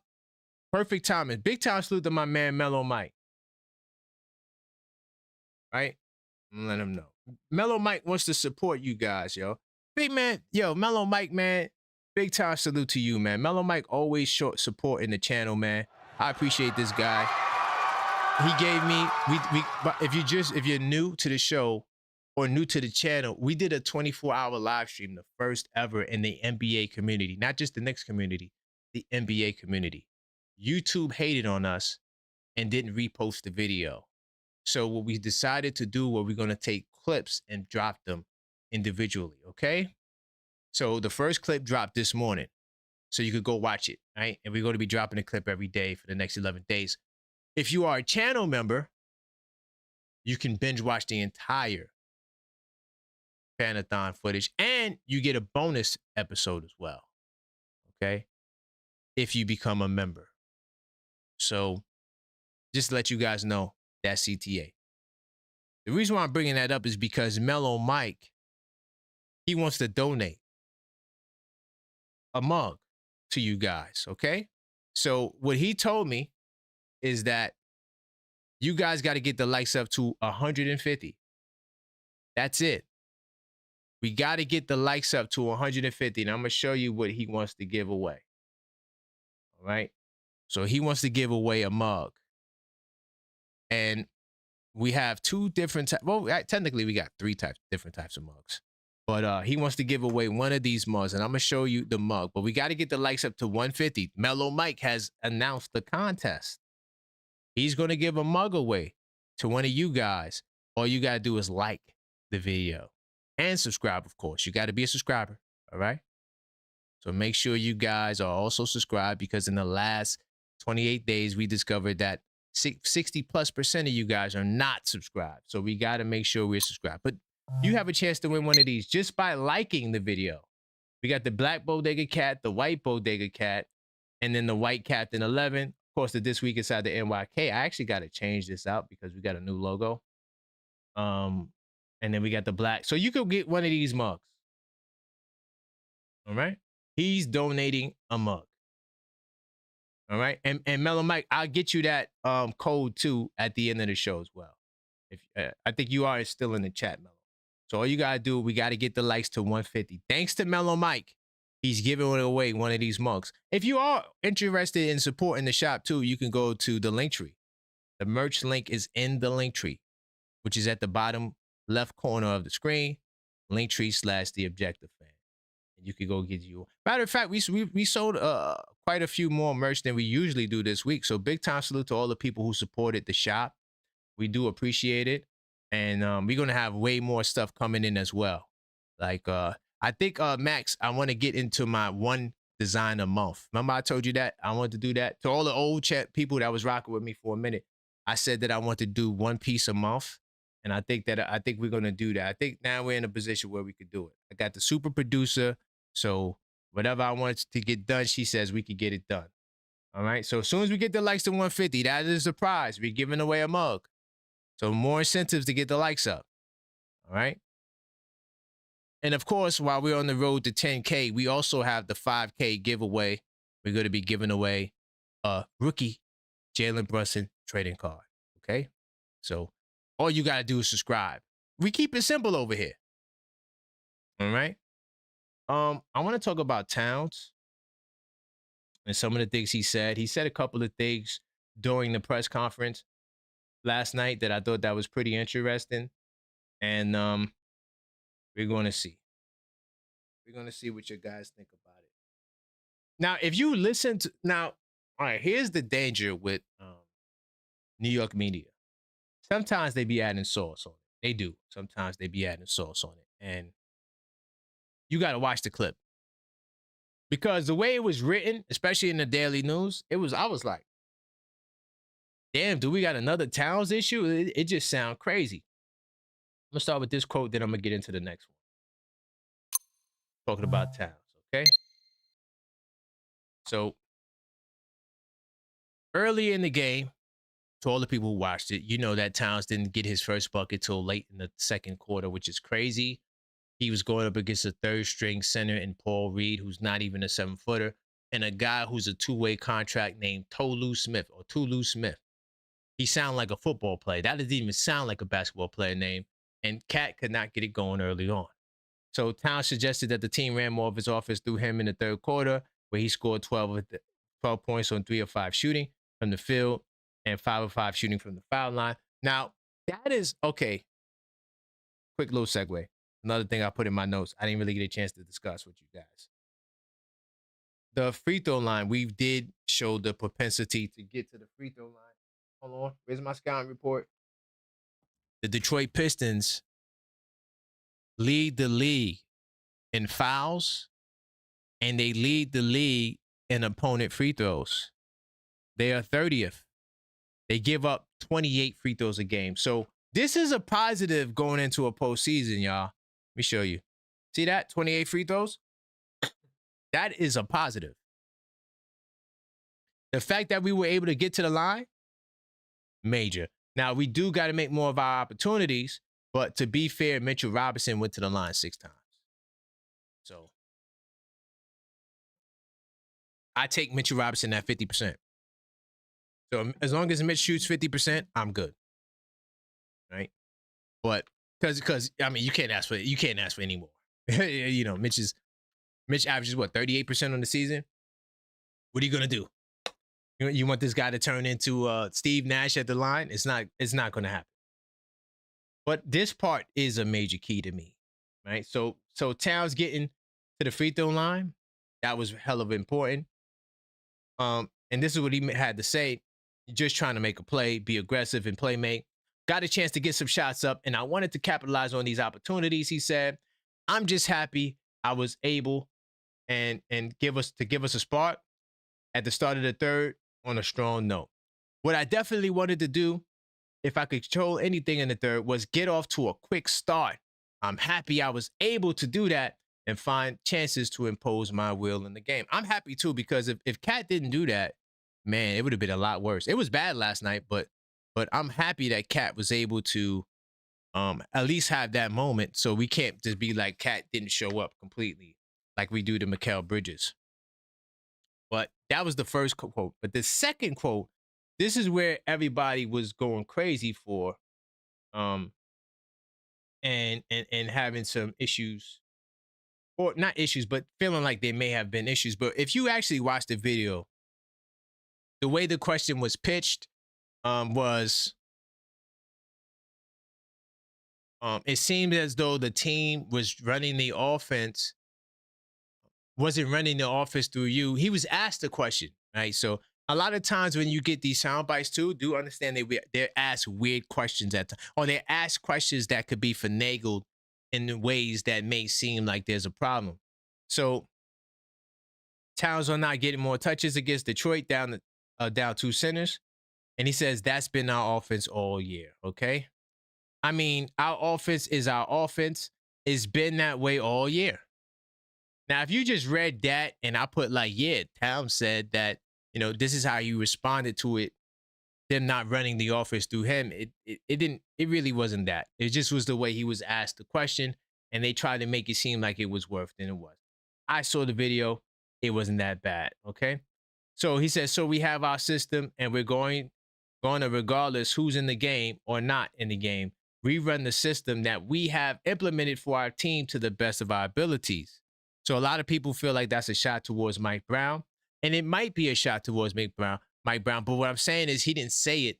Like, he didn't have that look on his face that he had when he said he was lost, right? It wasn't like, if there was disdain there, you couldn't tell from the undertones. Now, he did have on shades, maybe his eyes was bugging out. I don't know. I'm not looking in the man's eyes like that, but I didn't take it like it was the slight that it could be seen as if you read it. But I just wanted to use this to get on Mike Brown. Okay. Last year, Towns was undisputedly the second best center in basketball. This year, where would you rank Towns among centers? I know it's not top 2. Where would you rank Towns in the center discussion? I got Wemby ahead of him. That boy Sengun is kind of nice too. I mean, Towns possibly is a top 5 center, but he's not a top 2 center. And I don't think it's because he regressed. I do think it's because of Mike Brown's system. It should be criminal for Towns to play up into the 3-minute mark in the second quarter and only take 2 or 3 shots. Like that is like bad coaching. You got the best shooting big man in history, and you can't come up with a system or set to feature this man against third-string centers. Now, yes, I understand Cat has to be aggressive. I'm the biggest critic that says he doesn't do this. Give me the ball. Hold on, let me show you. I'm his biggest critic. He doesn't do this. Give me the ball. But Mike Brown, I went over the stat last night. You have what, 19 games? Let me go stat check really quickly. Right? And by the way, if you're wondering where I'm going into the 82 Nights Club. That's something you get when you purchase this. All right. Also, if you pre-order the playoff edition, I'll let you get access to the season stats as well. All right. That's a new edition I'm adding. I'm still working on my trailer for that. It's coming. I just got a lot that I'm doing, but I'm going to get to it. By this weekend, it should be done. But I'm going to tell you the stat, because I believe it's 19 or 20 games out of the 56 games that we played, or I think the 48 games they played together, they've only scored 20 points or more together that many times. You would think that your 1-2 punch, that's supposed to be the best in the league, one of the best 1-2 punches in the league. I don't know if I can corroborate that anymore. I think they're far off from being that level of a duo. But let me give you the stat really quickly. And this really is one of the things that troubles me about this team, that our 2 best players can't get it going together. Like, that's bad, bro. So when we talk about them scoring reaching that mark that I just told you about, the Knicks, we are 13-7, which is a good record. It's not a bad record. I'm not saying that they're terrible, right? And scratch that, they're 13-8 now, because I didn't update it, but they're 13-8. But anytime one of them or both of them score under 20, we are 20-7. So it's like we're playing better when these guys don't even cook together. And that's crazy, because usually with your number 1 and 2 option, you would want these guys to cook. All right. So keep the calls coming. 646-995-8389. Call up, voice your opinion. Let me know your thoughts. It's a good time to call. What's your thoughts on Cat? Do you think that Cat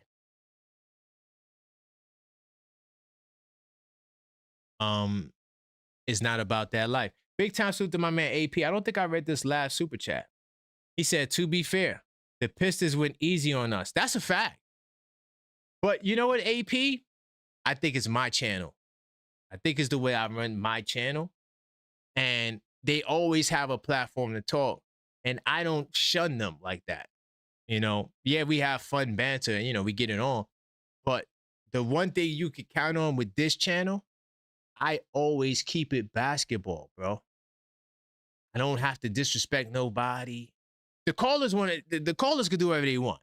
You know, I mean, you can't swear and stuff like that, but you know, the callers are going to say what they want, and the chat, they're going to say what they want.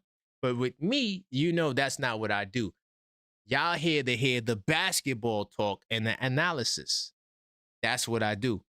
So they know when they come here, they're going to get an opportunity to speak, and I'm going to talk basketball with them, regardless of anything else. I was expecting the bloodbath. I'm fed up with Leon Rose. Damn, he went back to Leon. Hold up, man. He went back to Leon Rose, man. AP, I'm scared of your wrath. Because AP letting Leon have it. I'm happy, though. I'm happy, AP, that you are letting Leon have it. Because I do think he deserves the wrath. I do think that he deserves the wrath. Okay, fed up. Leon Rose has sold us Jordans from Canal Street. Wow, he took it to Canal Street. So damn, we got on the Jordans from Canal Street, y'all. That's what AP is saying.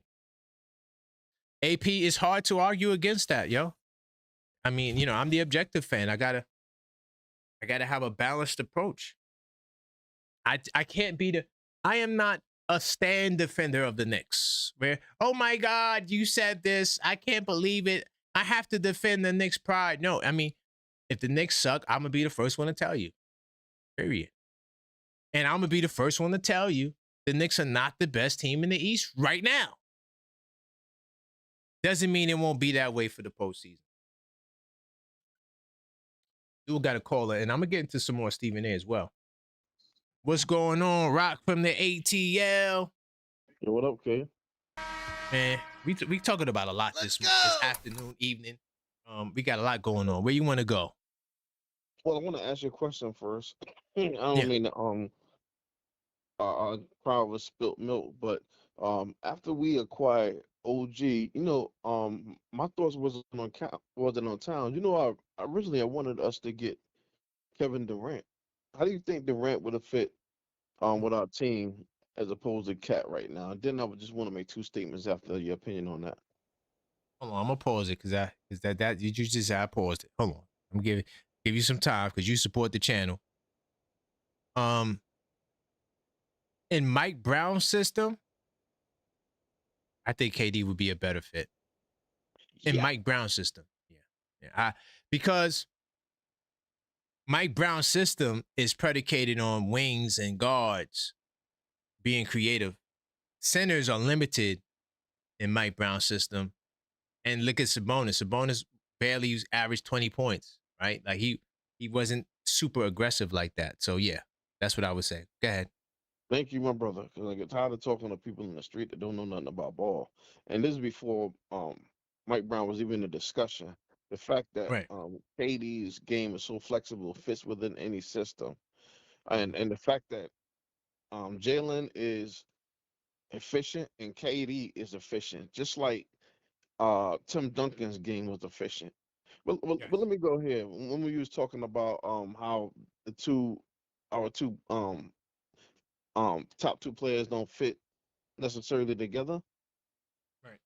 I don't know. I don't want to harp on. I don't want to be the old man in the yard saying, "Oh, this generation they don't take advantage of knowledge of the previous generations." But I'm gonna go there.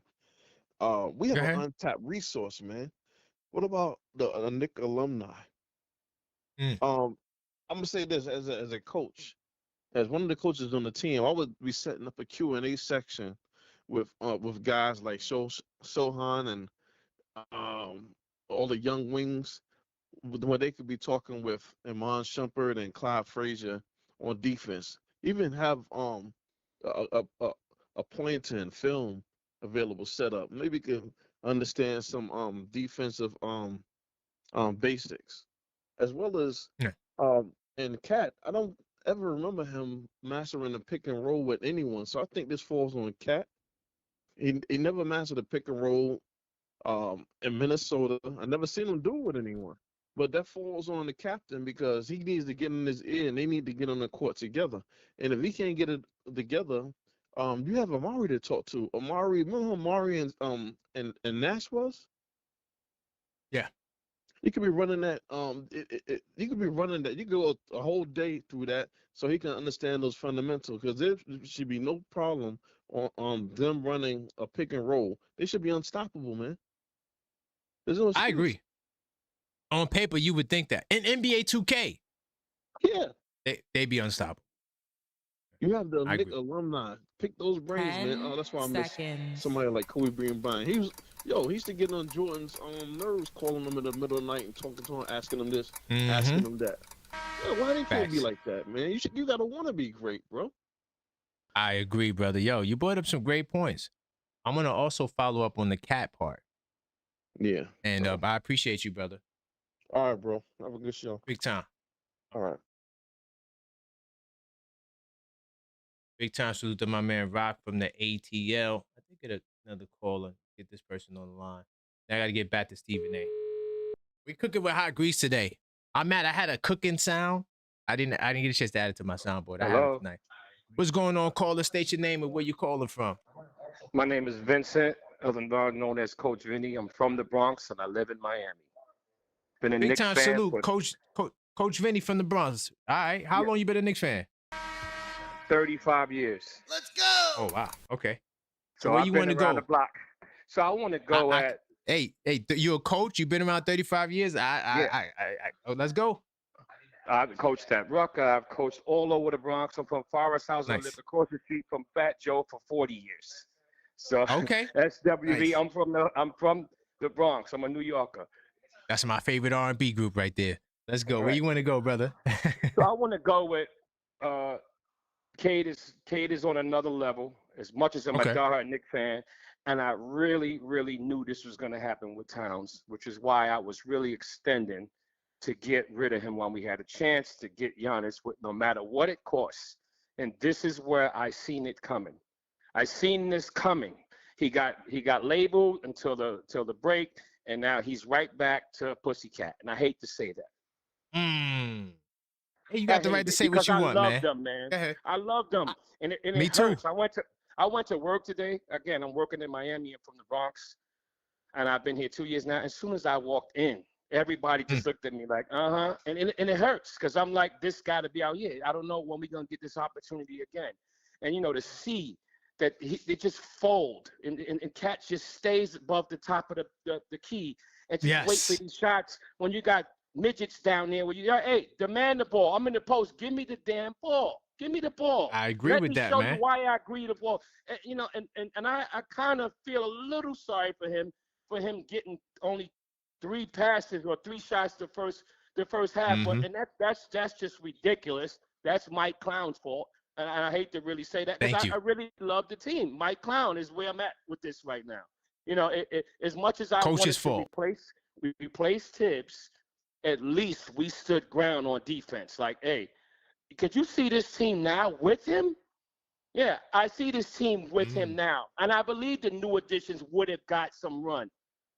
Because who we had last year, these guys off the bench wasn't ready. That's true. So at this point now, it's like, okay, what are we going to do going forward? We got 26 games to get it right. Again, I'm in panic mode, but I'm not because this is just a regular season. And I don't care what nobody say. Boston kicked our ass, excuse my language, 4 times last year, and we came back and said, we're here. This is a different season. That was the season. This is time for the goal. I do think we'll step up, but I ain't going to lie to you. I give Detroit some credit. They do look good, but it's just a regular season game. We will see y'all when it counts. Thank you. And I give That's them all I'm credit saying. for stepping up. Give us a shot. Yeah, yo, Vinny, they got to give us a shot. It ain't over. It ain't. No, it's not over. It's ain't just the over. regular Right. season. And they could get happy all they want. You think Boston didn't get happy last year? Oh, we got their number. Bingo. And then we said, oh, we're here now. Now it's time to play for the Bingo. goal. Boston went Yep. home, and we're still going. I would be more afraid of Indiana than be Detroit because they haven't proven anything yet. Exactly. Man, No Vinny, matter, great again, call, man. The calls that you get coming in, and I appreciate your show. You remind me of the guy from BMF. There's a guy on BMF, the movie show. You remind me of one of the guys on there. Which guy from there? Which character? Remember the guy that he killed the girl? He turned like that. They told him. Nah. You know, B Mickey? Nah, I can't ride with that, man. Yo, you kind of look like him a little bit, just a little. Okay, I respect your opinion, brother, but I do got your name and number locked in, man. So when you call up next time, I love your show, man. It took me a while. I'm watching you. I'm like, he makes valid points. He has a good. Your podcast is amazing, and I can see you're a real fan, and you're very smart for going into detail of what's going on throughout the game. I watch your whole show, and you're doing a great job, brother. I wish you much success. My number is locked in. Keep going because your viewers, and I'm claiming it, your viewers will go up, up, up. Because you're fair with the callers that call in from Detroit or anywhere. You be fair to them, and that's that's integrity. Like, hey, we deserve when we're not winning, we deserve to hear some bad news. But as long 100%. As they keep it fair, we can have a good debate. So keep going, brother. I appreciate you, and I watch you every day. My name is Coach Vinny. Good luck, and God bless, my brother. Thank you, brother. I appreciate you, Coach Vinny. Look forward to your future calls. Thank you. You got it. All right. All right. That's my man, Coach Vinny. He was cooking. And I like how he went back to Coach because Coach has to get some of the blame. Yes, Cat don't do this. He don't. But you as a coach sees that. So why don't you tell him to do that? These guys are, all right. Yes, guys have habits, bad habits. But you're the coach. They're professionals. All-stars, skilled. You got to implement these things. I know we're not the only ones seeing this. Salute to Coach Vinny. I agree with everything he said. Rock, I do want to respond. I'm going to respond to what Rock said in a second, but we got to get the like. Guys, do you know we're giving away a mug? We got to get the likes to 150. Mellow Mike, one of our esteemed channel members, wants to give away a mug. All you got to do is like. Can we please like the video? We got to get to 150 likes. We're going to give away one of these mugs. Hold on. I'm going to show you what it looks like. All right. They're fire, man. Let me show you. Bam. I'm going to the merch shop. Bam. You could get one of these mugs, man. We got the Bodega Cat. This is the black one. All right. I'm actually wearing the hoodie right now. Okay. Got the hoodie on right now. See if I can move the mic up a little bit. See the hoodie? Bam! I'm rocking this straight off the shop. You feel me? All right, we giving this away, so you could get that. You could get this one. This is the white joint. This is the one I got. I got this right behind me. Bam! See that? You know, we got different sizes. This is the smallest size, but they're bigger. All right, so all you gotta do is smash the like button. Then we got the Captain 11 joint, which is this one right here. Bam, this is the best seller. Everybody loves the white Captain 11, y'all. Right? So you could go get yours now by liking. You get a chance to win this. Also, if you like it, you could go hit up the link tree. Okay? And you could purchase one of those items. So all we got to do is get the likes up. That's it. And we're going to give away prizes, man. And that's not the only giveaway we got going on, too. We got the 5K giveaway because we're on the road to 10,000. So once we start hitting these milestones, we're going to give away more items. So the first giveaway we have, because this is the first milestone 5K, is this Jalen Brunson rookie trading card. So it is important that we get the likes up. We got to get to 150. All right. And we're going to continue to rock out on this show because I ain't done with Stephen A. Smith. I listened to the entire clip. It took everything inside of me to listen to it because, you know, I don't like listening to people who I know I watch more basketball than them. Call me stubborn or whatever you want. If I watch more basketball than you, I don't really want to listen to what you have to say because what am I going to really learn from you? I can't learn anything because you're not watching basketball like that. I have a game on. Sometimes I'm up late working on different projects. I got a game on. Just listening, it's like basketball has to be my background. I love the game of basketball. It's my favorite sport. Yeah, I'm a Knicks fan, but I just love basketball. I go to the park, I stay there all day watching games. Right? I record my live, my phone may die. I'm still hanging around. That's what I do. I enjoy the game of basketball. So I can't listen to people who don't enjoy basketball on that level.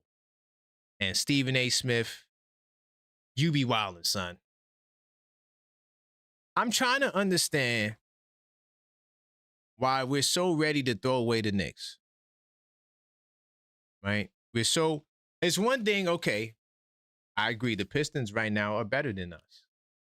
I would be a delusional Knicks fan to believe that my team, no matter what, is better than a team that has beat them 3 times. That's the regular season. I told you, when I did the Knicks War Room, I started out the show, I was deliberate. You could go watch the Knicks War Room. Everything I said in the Knicks War Room still holds up because I acknowledge that they're the best team in the Eastern Conference. I started the debate with that. I took that trump card away from them because I would be a fool. Even if we would have won last night, they still would be the better regular season team. They have a better record than us. They beat us twice, right? They have better differential. I mean, they're just better than us right now. But it doesn't mean the season is over. We've seen this story before. Not also, like I talked about earlier, if you just joined, I pointed out all the Boston losses. I mean, we got smacked by Boston twice, one in the Garden. In fact, one of the losses in the Garden was worse than this loss that we had last night to the Pistons. Stephen A. Smith said we didn't get punked last year. I don't know who's writing your notes, but clearly they had you looking really like ignorant, like you didn't understand what's going on in the nuances of basketball, because your ghostwriter, if you have one, forgot to update you that you, the same guy last year, went on your same show and was tearing the Knicks down when they lost to Boston. Not only does that, in the postseason, every series, I do a 10 reasons why the Knicks will win. Every series I did it. So going into the Boston series, I had us winning in 7 games. That was my prediction.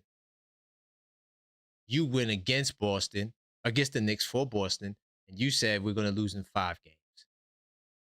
That's what you said last year. But all of a sudden, last year's team is this saving grace, and we need to return to prominence for last year. He talks about defense last year, right? And then he caught himself mid-air because he forgot that last year's team was not good defensively overall for the season. Last year's team improved after the All-Star break when Jalen Brunson got hurt. This team, however, improved before the All-Star break. Now, I'm not trying to say that Mike Brown, we don't have issues with Mike Brown, but the defense at this point in the season is better than it was last year at this point. The defensive renaissance came with Mitchell Robinson, something that you pointed out on your show. I'm glad you at least remembered that, because if you didn't factor that in, you would have even looked even more crazy, Stephen A. Smith. But the fact of the matter remains is that we were the number 1 defense. The last 11 games, including the Pistons loss. 2 losses to the Pistons, we're still the number 1 defense. So, they don't embrace defense. That's cap. I showed y'all it in the debate. Do you want me to show you it now? I can. You know what? This is why we're better than what they got on TV. Because I literally could just go and show you exactly what I'm talking about. So let's do it, right? At no point last season, from what I could remember, I have a show called the Knicks in 10 Show, where the Knicks are top 10 defense, a number one defense. At not one point last season. Trust me, I know. But I'm gonna pull it up now. All right, this is what I do. I live on NBA.com and Basketball Reference. Okay, this is what I do. Stephen A. All day. I don't cover all the sports. I cover the Knicks and I cover the NBA. That's all I need to do. So I don't gotta watch football. Then I gotta watch baseball, and then I gotta watch. I don't do that. I focus on this. So when I get on this mic, sharp. You put me in the room with the Pistons fans, I'm still gonna hold my own. Even with the third, I was willing to do the Knicks war room after we lost last night.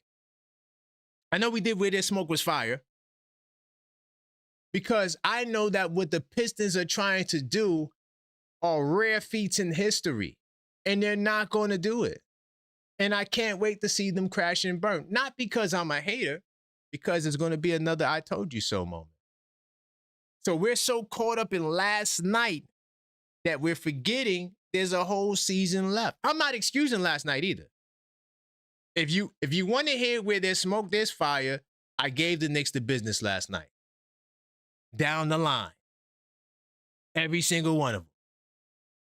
So I'm not giving them no pass like, oh yeah, it's only one game. No, we lost. But it's not the entire season, all right? It's not the entire season. So what we're going to do, we're going to go to advanced stats, and then we're going to go to the last 11 games. We're going to go to defensive rating. What does this say on the screen, y'all? Who's the number one defense in basketball? Hold on, let me zoom in because I don't think that Stephen A. Smith could see this. I know he doesn't pay attention to stuff like this. In the last 11 games, with the adjustments that Coach Tibbs made, the Knicks record is 8-3. They have the number one defense coming into this game because the rating went up because of the loss, right? Let me show you how dominant the Knicks defense has been in the last 10 games. Before they played this Pistons game, their rating was 103.2. It went up 2 points. See that? It was at 103.2. Now it's 105.2. But it's still the best. We got torched last night, and we still have the best defense, Stephen A. This is with Towns and Brunson. Oh, and that's also my rebuttal to somebody earlier who talked about the defense. I don't remember who said something about the defense, but this is with Towns and Brunson. Towns played every game. Brunson might have missed a game or two. So the Knicks are playing defense, Mr. Stephen A. Smith. Do we have to forget what we did to Boston? Do we have to forget what we did to the number one offense in Denver Nuggets? Do we have to forget what we did to another top 10 offense in the LA Lakers, who also lead the league in field goal percentage? So yeah, we lost 3 to Detroit. We're 7-6 against top teams in the East, in the league, not just the Eastern Conference. Last year we was 0-10. You remember that, Stephen A? Do you remember that, Stephen A? Or do you just have somebody just writing some cue cards for you? I'm trying to, Steve, listen, man, you're a pioneer in the game. And when it comes to sports talk, you're that dude. I can't take it from you. But when it comes to takes and points, especially about these New York Knicks, any fan who's hardcore could dissect what you're saying. And it's a shame. You talk about defense. Last year's team was not a top 10, ever, not a number one ever in defense. The highest I think we got was number 3. You know what? We're on the page. You know where we are, right? This is the page where we could verify where we were last year. Just in case, people are confused by how Mike Brown's team could be number 1 in defense. All right. So we're going to go to Coach Tibbs, the defensive maestro, right? The guy who is the number 1 defensive guy in the league history, right? Who always plays defense. Where did the Knicks finish in defensive rating? We were 13th in defensive rating. We started out before I could do it. Hold up. You see these segments right here? This is what you could do. Let's go pre-All-Star game. Let's look at where the Knicks defense was pre-All-Star game. All right? Let's look at where the defense was. This is the Knicks defense. Remember, pre-All-Star. Before the All-Star game, Coach Tibbs' defense was 18th in the league. All this defense and grit we had last year. Yeah. Last year's team was grit, and great. That's what happens when you don't watch basketball. You don't remember what happened in the previous year because you don't watch enough basketball. And you're taking somebody else's notes and narratives and you're following that guy. So what are we talking about defense? Like, what are we talking about? Let's go post All-Star game. Knicks defense drastically improved. Mitchell Robinson came back, and Brunson was out for a lot of the post All-Star games. So as much as the Knicks defense improved, we only was a number 11 defense.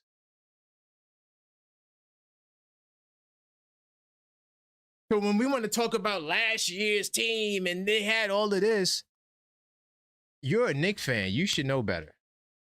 Coach Tibbs had to go. Period. And I was a Coach Tibbs guy.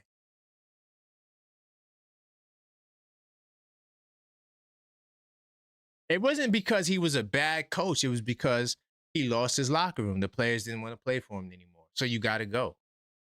Get you up out of here. I could give a damn how good of an X and O guy you are. Once the players say they don't want to play for you, and we got guys that's supposed to get extensions, players are always going to go have higher precedence over coaches. You could fire a coach. Coaches only make what? $10 million a year. But if I got two guys making 30, 40, 50, you got to go. So yeah, the talks about the defense to me is just asinine. Don't let these guys come out on Saturday and have a good game. Don't let the Knicks respond well on Saturday. Because I'm going to be mad. Because then y'all going to be trying to act like, oh, see, it wasn't that bad. But you heard it here first. All right? You heard it here first. Now, Stephen A. really took some hard shots at Mike Brown. I'm not defending Mike Brown at all. I don't care to defend Mike Brown right now. Mike Brown has to defend himself by making better decisions.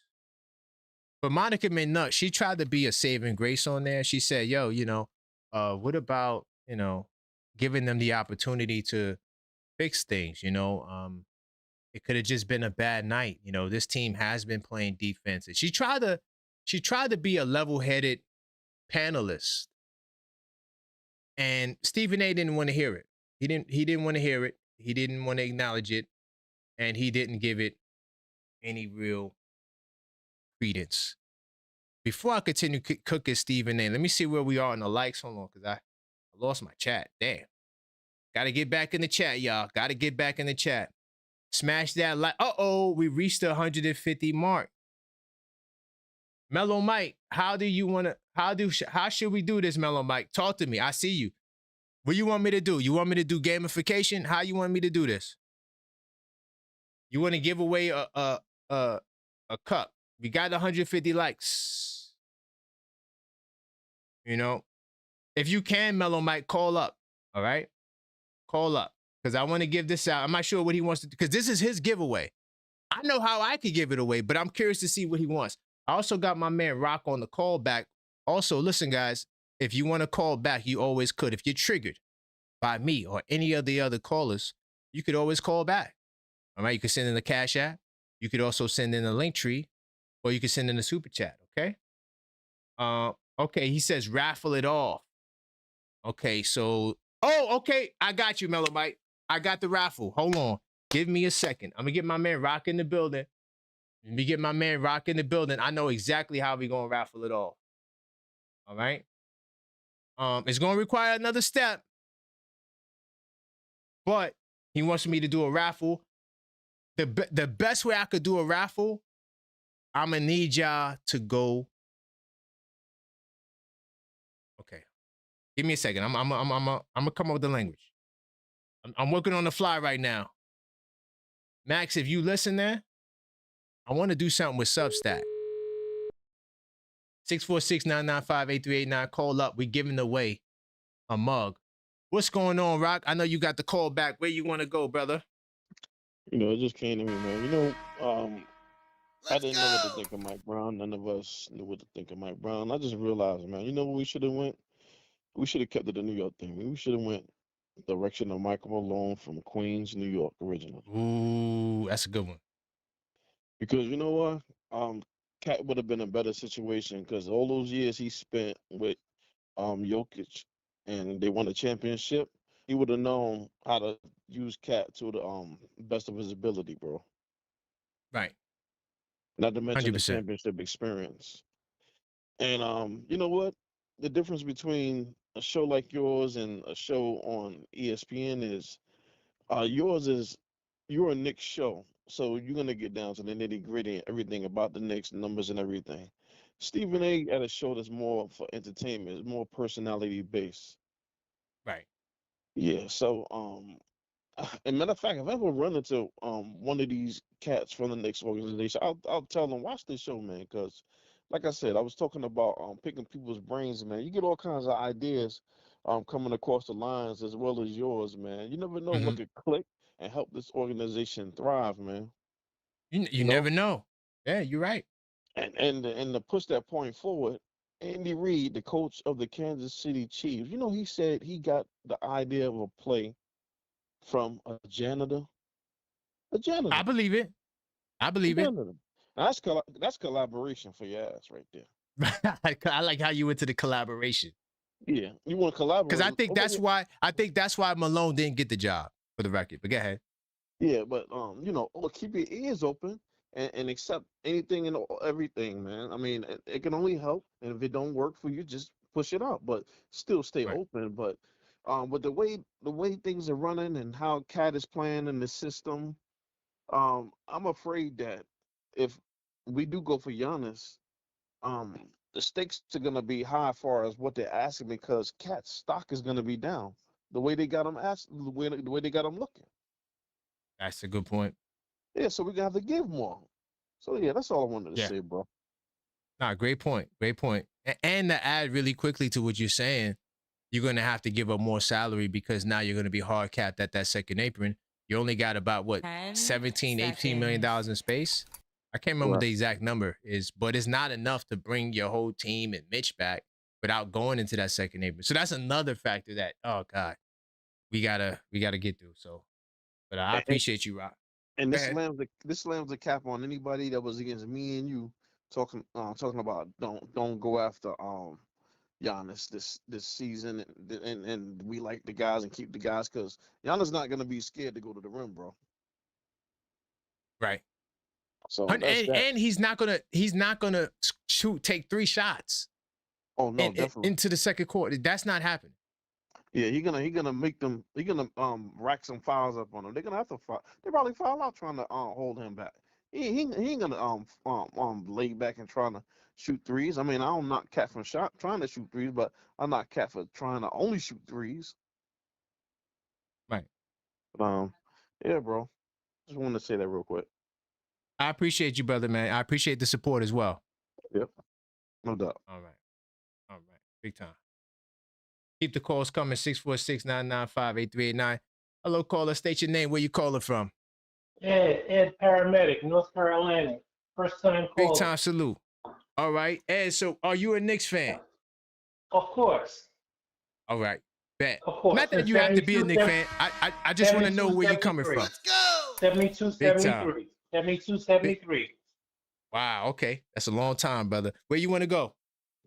Well, the last caller has some good points, but I want to mention that I think Mark Jackson will be a right coach right now for the Knicks team to get him in the right, because he's been there, he's done that, he's got experience, and you know, the Knicks got to get it together. You know, I think they should change. They need to change up the lineup for matchups. They need to change the lineup. I can get with Alvarado, McCullough Jr. as a tall guard, Diawara, Towns, and Sohan. And then we can get everybody else on the bench, because Brunson with ISO ball is not getting it. They're not playing team ball. Look at the other day they played. He had 6 shots. 6 shots, and the Knicks scored. They had 41 assists, and what was that against the Sixers? Perfect example. Mike Brown's not making the proper adjustments at the right time. They did the scouting report on Sohan. They know he's good on defense. Why not? You threw Alvarado out there, throw Sohan out there. And can they play man-to-man ball 94 feet against Detroit? Old school? Or a boxing one if they're going to play a zone. You get Diawara and Sohan on Cave, from 94 feet and cover the passing lanes, to cover the 3-point shots. It's old school basketball. Basics. And plus these guys are getting paid. We got to deal with contract times. The Knicks are on paper, they're a good team. But they just don't seem to be playing well with Brunson. Brunson's the man. We know he's got skills, but as a team game, as a team sport, we're not using our strengths. We're not using Cat in the low post where you can where you can, you got a smaller guy against him, foul the whole Detroit team out off the court, drive the ball to the hole, foul the whole team off the court, and we got the game or something. And plus we got 3-point shooters. We're not using our strength, and they're too soft. Mikal Bridges doesn't want contact. He's out of position on defense. Josh Hart out of position on defense. On the pick and roll, Cat gets turned around. He's out of position. It was crazy. And there's no communication. No communication. 10 Mitch. seconds. I know 10 seconds. Mitch out of position because he's getting turned around, trying to compensate back and forth. We had no game plan after the All-Star break. Gotta go, brother. Take care. Peace. Big time. I appreciate you, brother. Big time. So got your number locked in as well. Yes, sir, brother. Bye. All right. Big time salute to the first time caller. There's a lot to unpack on what he said. While you guys are talking, I write the stuff down because a lot of times I just want to get y'all through the call. I don't want to keep interrupting, but the Brunson dribble. I'm the huge defender of Brunson dribble. Brunson getting buckets does not prevent us from winning. In fact, when Brunson gets buckets, we win. When he doesn't get buckets, we win. There's no correlation on Brunson not moving the ball. In the last 10 games, my brother, the Knicks have been top 10, number 7 to be exact, in assist percentage, averaging about 67%, all right, in the last 10 games. That's with Jalen Brunson. And Jalen Brunson only had that one game where he scored that low of points. Brunson gets busy. He gets buckets. That's not what's hurting this team. Brunson moves the ball. He had 8 assists yesterday. He would have had more. These guys couldn't hit a shot. That's another factor you're not factoring in. What do? I got a bunch of dudes like Mikal Bridges who disappears whenever it's convenient. My third option, OG Anunoby, can't buy a shot because he's coming back from injury. Towns acts like he don't want to play basketball sometimes. What am I supposed to do? I got to get busy. Cade is cooking us on the other end. Then Josh Hart think he's a point guard. I ain't got no problem with Josh Hart. I'm just saying, like, the Brunson dribble stuff got to stop. He's just as efficient as any other top guy that takes shots. I hope you have that same energy for SGA. I hope we have that same energy for Luka. And if your energy is the same for those guys, I'm cool. Because his usage rate is the same as theirs. And he's just as efficient. So we can't just dump on Jalen Brunson. I disagree with that. All right? I disagree with that. And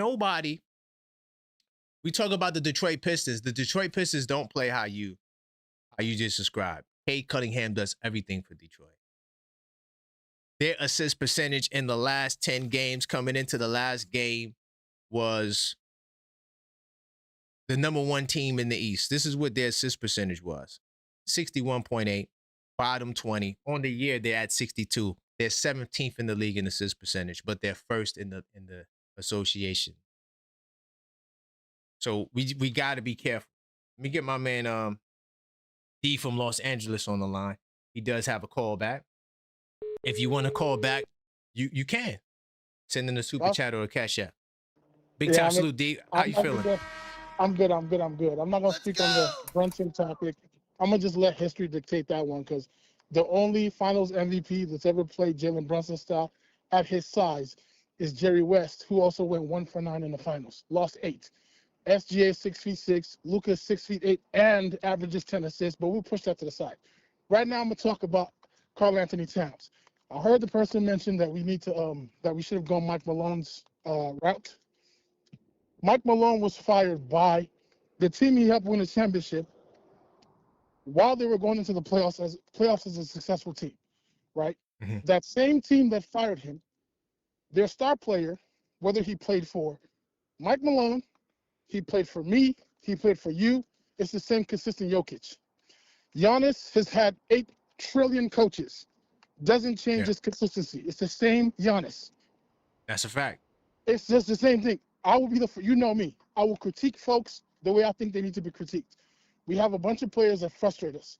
There is none as frustrating as Cat. It's been every stop. It's been every stop. The same Tom Thibodeau that made him look good last year, quote unquote, coached him in Minnesota, and we heard what Jimmy Butler said about that. Like I can't make excuses for Cat. At $30 million, I'll tolerate it. 35, okay. 40, getting skeptical.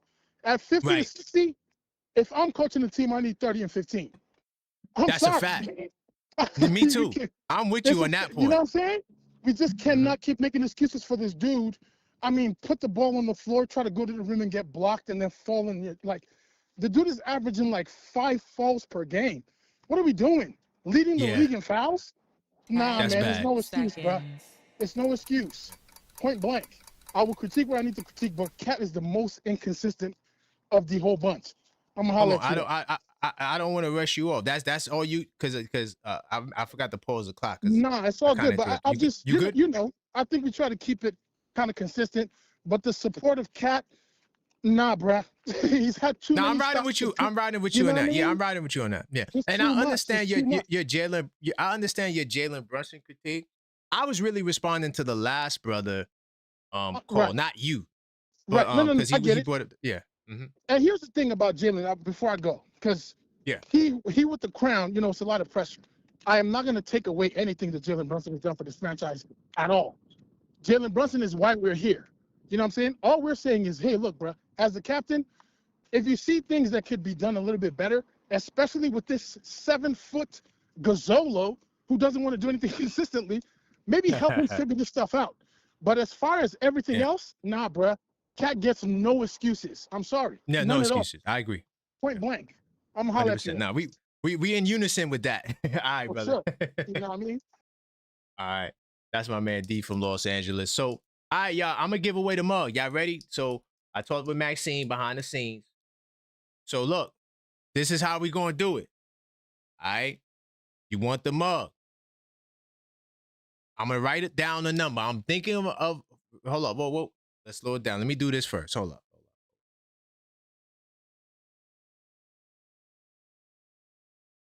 All right, I'm thinking of a number between 1 and 100. All right? The first one to guess the number will win the mug. That's how we doing it. But hold on, wait. Hold up. Max, we got to put on, before we do it, hold on. Nope, I'm not doing that. You got to make sure that subscriber mode is on. All right, cool. So I only want subscribers. You got to be a subscriber. So I got a number between 1 and 100. The first person to get it, you guys will win the prize. So let's go. Let's get it on in the chat. I'm in the chat right now. All right. Number between 1 and 100. All right. I wrote it down. So there's no, you know what I'm saying? It's already written down. So I can't do finagle business. It's already written down. As soon as I see it, I'm a flash it on the screen so you can see what the number is. Keep guessing, y'all. Keep guessing. All right. All right, J-Top, you got it. My man J-Tap got it. Number 11. Jalen Brunson, baby. Captain, dribble, dribble, dribble. You won the mug, J-Tap. He got it. J-Tap was the first one to put 11. He got it. All right. No Brooklyn cheat codes. He got it. He was the first one. Salute to J-Tap. I already got your address, J-Tap, so this will be an easy giveaway. So, yeah, J-Tap, you won. You won. Stop putting numbers in. I know I'm lag. Yeah, J-Tap already won. He's the first one to put 11. All right. So this is an easy giveaway because I already know J-Tap. Oh, he's the first one to get it. Okay, J-Tap, what I want to know, though, is why did you pick 11? Why did J-Tap pick 11? That's what I want to know, J-Tap. What made you guess 11?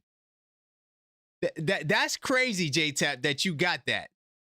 I want to know, J-Tap. I'm waiting for you to tell me that. I'm waiting for you to tell me that.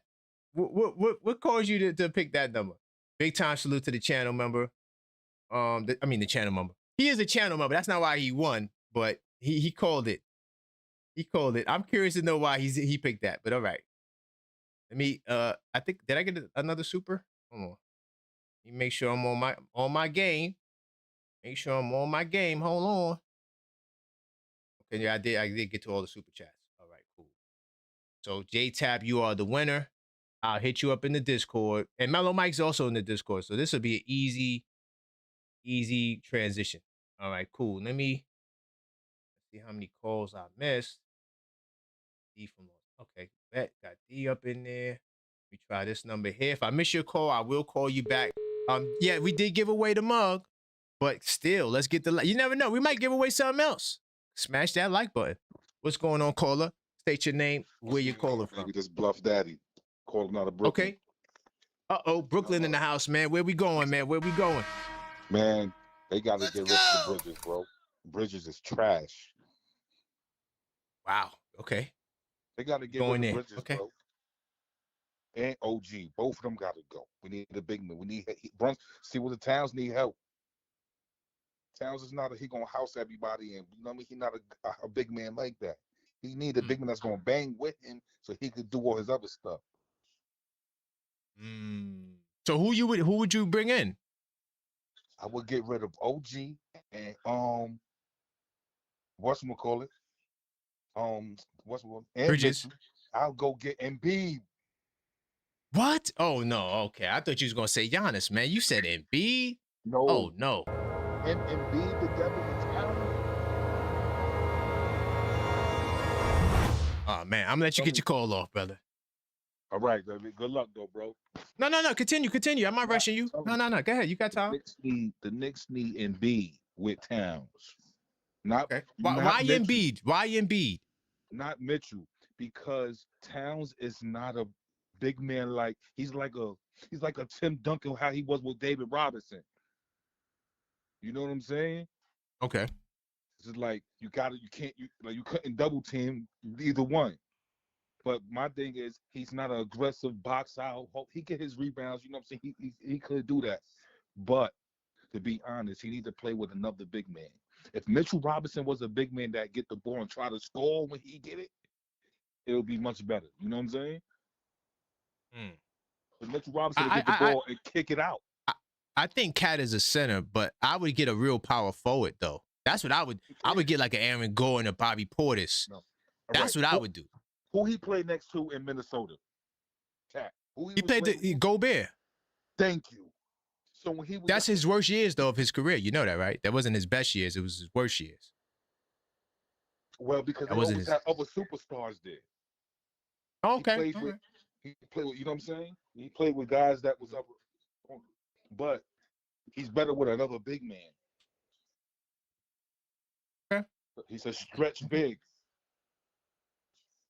Right. That's why I would put him with a power forward because when you put him with another center like Gobert, there's no space for Towns to be Towns.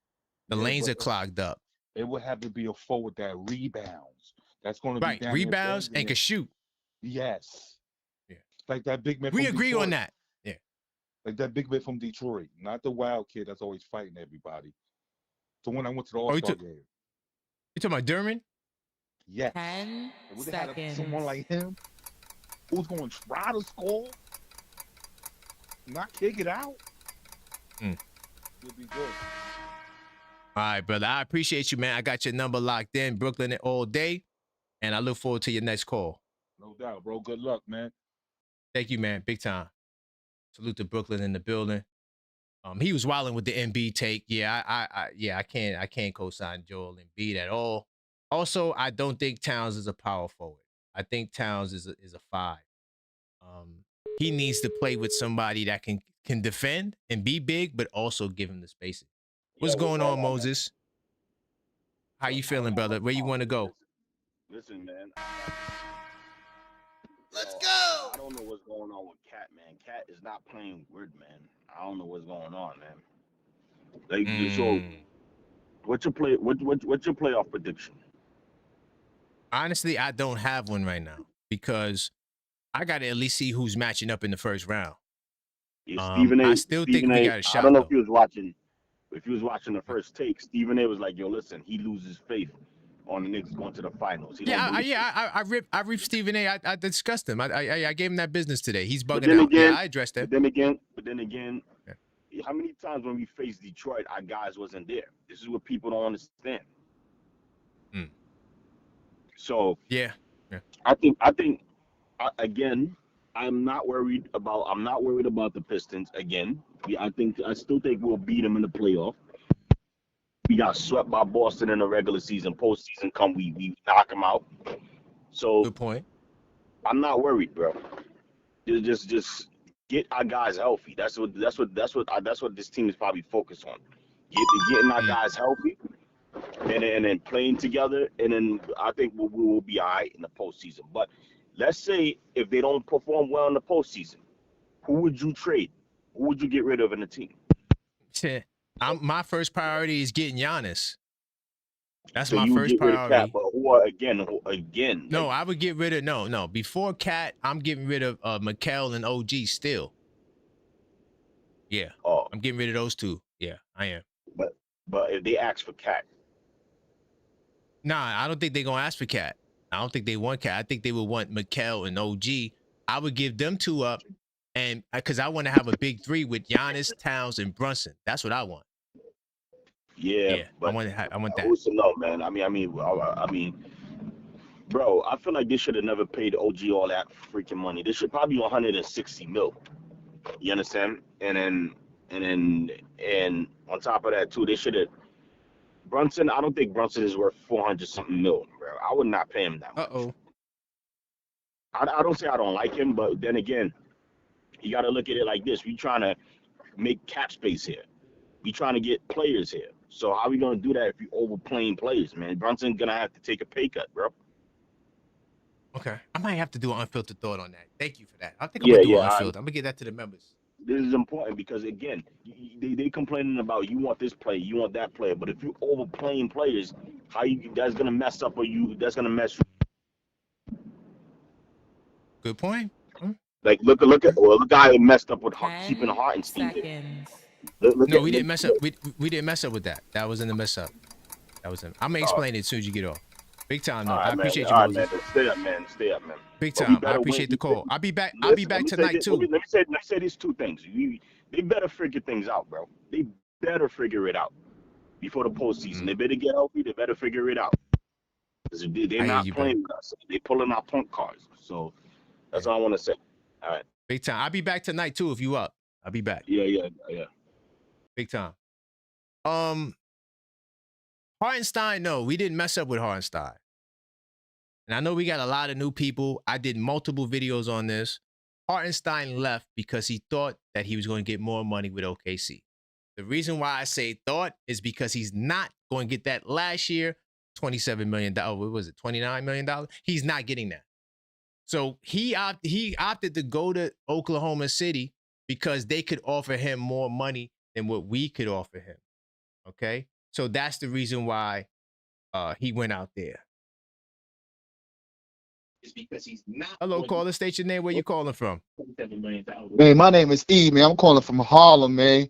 And you know, I'm listening to the show. Where you want to go? Hello? Turn on your TV while we at it. Turn on your TV because I can hear it leading into the mic. Let me what a thing, man. What a volume, man. What these kids put my shit. Oh man, I know the feeling, brother. I know the feeling. Man, at that loss last night, man. Man. And you know, from listening to the show. I'm gonna give him a second to turn down the Diggy. Okay, I think you did it. You ready to go? Yeah, excuse me? 6 foot. Yeah, I thought you, yeah, I wasn't sure if you was ready. No, I'm ready now. I'm ready now. Okay. I've been a Right, so fan of let's the go. show. Thank you, brother.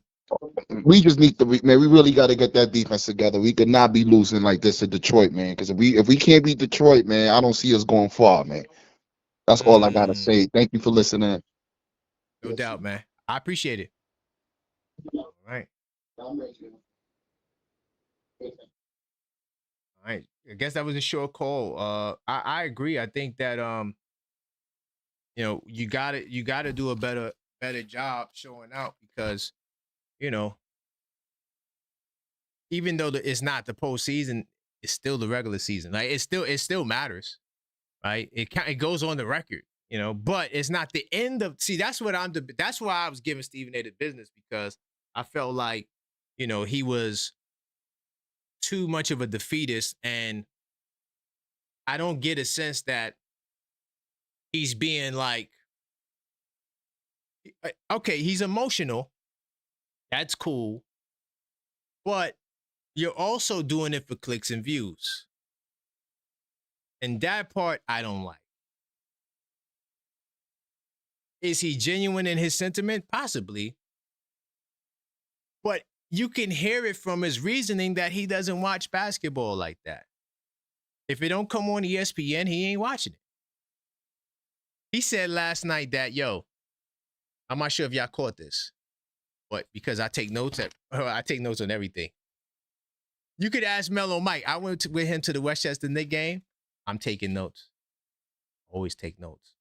Because I always want to be able to refer back to whatever it is we're talking about. So he says something that I thought was really pivotal. He didn't watch the game last night till 3 a.m. Now, I know I did this first ever 24-hour stream. You know, big time salute to Maxine and all of the supporters that helped me go for 20. Hold on, I got to give you guys a round of applause. Right? Big time salute. We did the first ever 24-hour stream. Of course, I'm the only one on the mic mainly. I had some panelists. Big time salute, Knicks recap. Fritz, NBA economy was there. Ron from Still Knicks fans. You know, we had a Mellow Mike was there. Big Dog Talk Sport. Yeah, we had a nice show. Right?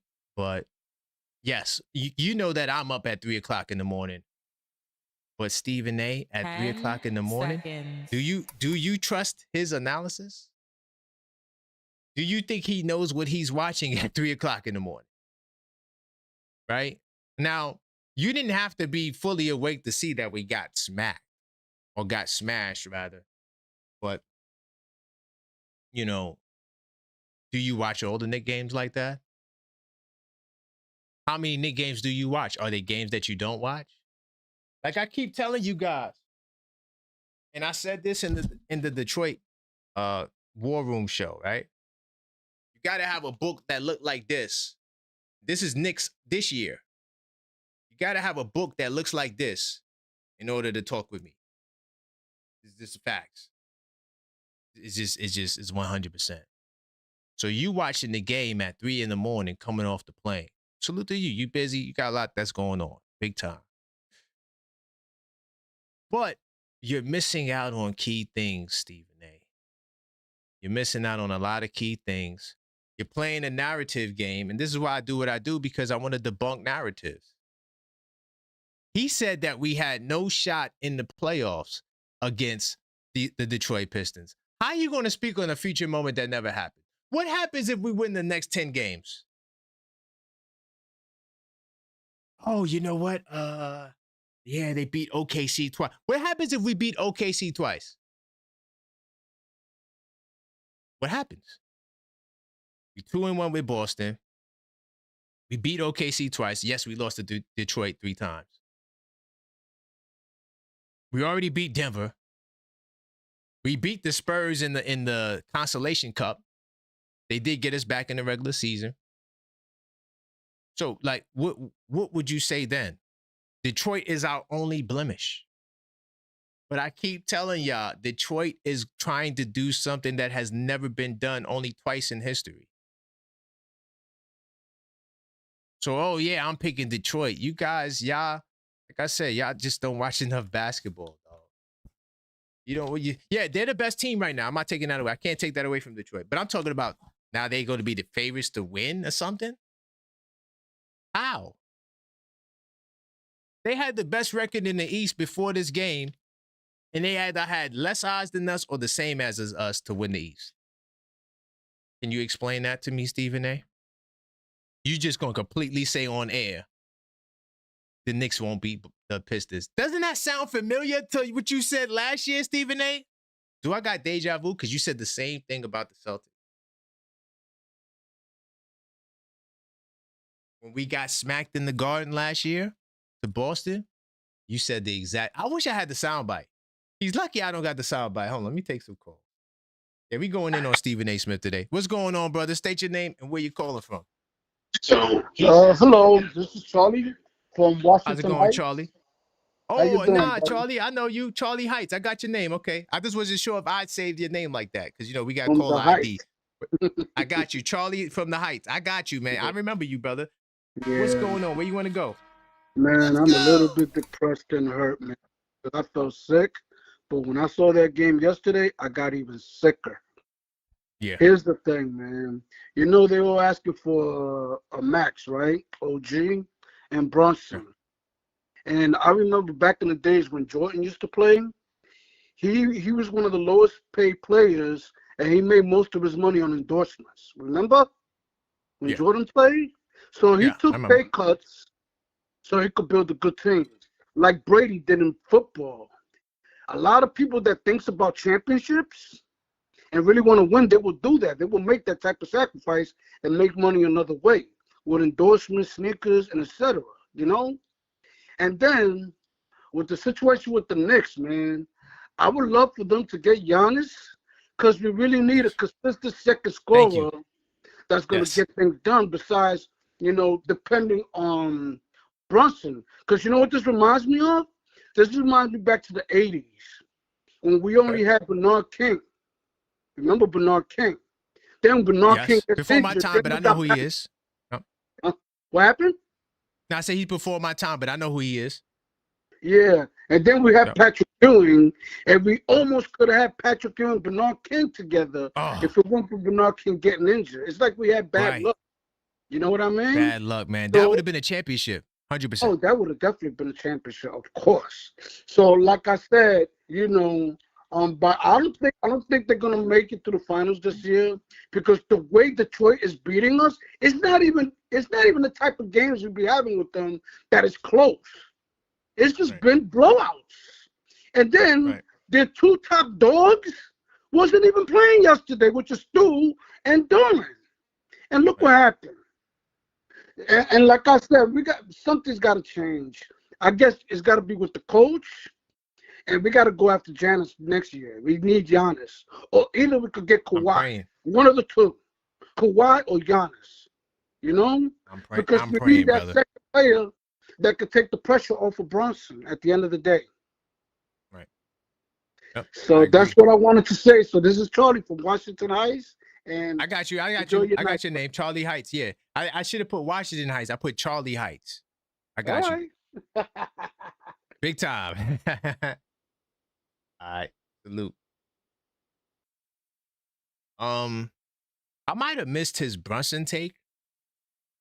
Because he talked about OG and Brunson sacrificing.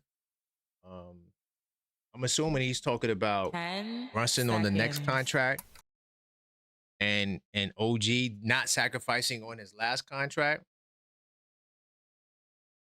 I just want to say this. When you look at the recent champions in the league, no one sacrificed any money. None of them. You know, Steph Curry, I think, might have sacrificed. But I think Steph Curry's sacrifice came before I thought that was before KD. I think he did sacrifice some money. but I don't think it was for this last championship run. I would have to stat check Steph, but everybody else got the bag. And then when we talk about Jalen Brunson, he did the greatest sacrifice in NBA history. People say it's $115 or $16 million. He sacrificed $167 million because he would have been eligible for the $300 million max. I can't talk about Brunson and sacrificing because if it wasn't for Brunson right now, you wouldn't have Mikal. Or if you had Mikal, you definitely wouldn't have had Town. You wouldn't have had the money to get him. And remember, when you're doing trades as apron teams, you're limited depending on what's your apron status. Now, OG not taking a pay cut. OG made it clear. He said, "Pay me my money. I'm not out here trying to be, Jalen Brunson. Give me my bag, if not anything else." Let me see if I get this call on the line. But I agree with him about Giannis. We need Giannis. Bad. If I miss your call, I will call you back. Hey, how's it going, caller? State your name, where you calling from. Hi, this is Angie, chosen and loving it, calling in for the first time. Oh, how's it going, Angie? I appreciate the call, man. Ma'am, where do you want to go? Hey, I'm in Charlotte, but from Boogie Down Bronx, and I just want to say this, I'm a big, let's do whatever we have to do to bring Giannis here. Let's go. The only one untouchable is Brunson, and so Okay.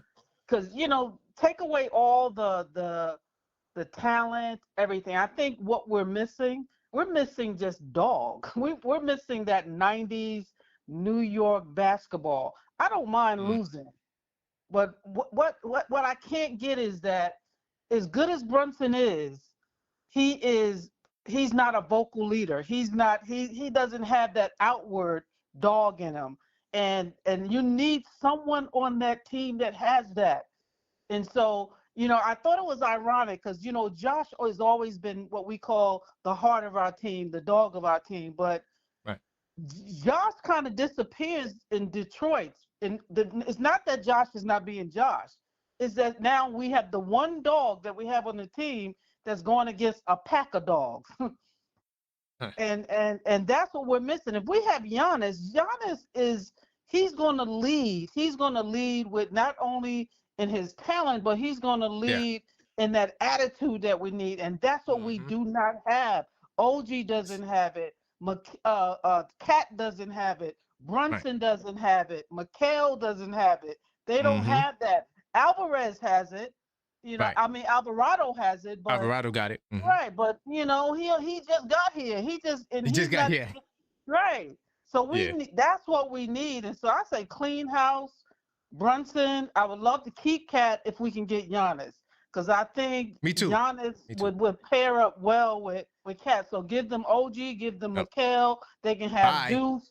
They can give whatever package we need to give Milwaukee. Yep. Throw some package in there and build around Giannis, Cat, and Brunson. And let's go. I'm with you. I want a big three for the first time in Knicks history since the 70s. We'll have a big three. Please. Yes. I'm begging. Yes. Please. I'm riding with you. Right. And he said he want to be here. Giannis said, I want to be here. So Rose needs to make it happen. Make it happen. Right. Just make it happen. What do you want outside of Brunson? And I don't think they want Cat. So go ahead and give them whatever else they want. Exactly. You hit So that's it on the all nail. I wanted to say. Love your show. I've been watching it, but today I went ahead and subscribed, and so I'm officially on board. I appreciate it. And I won't disappoint. We here twice a day. I do 2 a days. I'm here every day, whether there's a game or not. I watch you because I work from home, so I always have you. Nice. Even when I'm working, I'm watching you. Excellent. So thank Excellent. You. I appreciate keep doing what you're doing, and great things is in front of you. So just keep doing what you're doing. Big time. I appreciate it. Great to have you. Okay. Thank you. You be blessed. Bye-bye. All right. You as well. Okay. I ain't gonna lie, y'all. She might have the call of the day right there. She might have the call of the day. I co-signed everything she said. Could you imagine that big three? Towns, Brunson, Giannis. That 4-5 pick and roll would be so crazy. Giannis coming off the screen. I'm sorry, Towns setting the screen. Yeah, Giannis coming off of it. Throw it back. Towns popping. Oh my God. You can't double. How are you going to double us? Then I would put Shaman out there at the 2. And Hart will be there still. So it might have to. But I would honestly, I love Hart. But I might go get somebody a little bigger at the 3. Maybe Sohan. But Sohan don't hit the 3, so that might not work. Yeah, he don't hit the 3. Maybe Diawara if he develops. I think we would have to get a 3, but I don't care about that. We could find a goddamn Josh Hart could play the 3 for all I'm care for. You know, with Giannis out there, man, it's a different story, bro. And he defends at a high level. It's just y'all don't understand the star power that Giannis has. Now you can't collapse on Brunson. Giannis takes all the pressure away from Brunson and Towns. And they take the pressure off of him because they can shoot. What's going on, Snipes? Talk to me, brother. What's happening, brother? How you doing? I'm having a great day, man. I can't complain. What about you? Oh man, no complaints here. I'm not really with the big 3 just yet because I think the big 3 model's kind of played out now. I think that model's kind of played out. I do want Giannis by any means necessary, and like she said, Brunson's untouchable. And me personally, I think Giannis will bring more out of Brunson. That's a fact. Me too. Yeah, like I said, I think bring more out of Brunson. There's just we just got to get our head back in the game. Somebody said, players only meeting. Maybe we just need another one of those because the chemistry is just out of whack. I don't know if you just seen it. Bleacher Report just clowned us with a little animation on YouTube. I believe it. I didn't get a chance to see it. They dropped it today. I didn't get a chance to see it because I've been doing, preparing for the show. Yeah, no, you've been killing it too, bro. I appreciate you. But yeah. Oh, thank you, man. Thank you. Yeah, they just did an animation on how we just outcast Cat all the time. That has to stop. It has to stop, bro. Like, I gotta see that. I gotta watch. Let me write that down. It is Tyrese. What more do you want from me? Like, just give him the ball. Oh man, I agree. But where do you put the pressure on Mike Brown? Because he gotta be the one orchestrating this too. You know how I feel about Mike, man. Mike ain't a Knick, bro. He ain't got no New York mentality. Mike ain't a Knick. Mike was a last minute hire. That was to cover up Leon. And speaking of, this clowning on Leon has to stop, though. Has to stop. Okay. The only reason the Knicks are relevant. The only reason the Knicks are relevant in the end is because of Leon. The whole reason this whole thing is came together. The whole reason we have Jalen Brunson is because of Leon. So the whole reason we went to the conference finals for the first time in forever is because of Leon. That's a fact. So yeah, that whole Leon need to go. I don't know why y'all on that train so heavy when the whole reason everybody is hyped for the Knicks again is because of Leon. Yeah, I'm not for advocating them too. He's on my hot seat, for my own personal reasons, but I don't want to see him fired right now. No, I wouldn't go that far. Yeah, nah, he's killing it. He's killing. We got the best medical team. We got that shooting coach. I mean, he's doing the right things. It was just that Mike Brown hire was a step backwards. Right. That's all that was. And you usually, as a good GM, you usually get 3 coaches before you get fired, at least. So you can't. He's only on his second coach. It's a little. Yeah, that was a big misstep, and I know he missed out on the Giannis the Giannis before, but we'll make that happen. We'll make that happen. I don't know how. Yeah, I ain't worried about that. Yeah, we'll make that happen. 100%. But yeah, man, I really, just your show's fire, bro. Just keep up the hard work, man. I'm tuning in. Thank you. All day, every day. Every time Thank you, man. drop, I appreciate the support. Yeah, all man. Right. Keep working. All right, big time.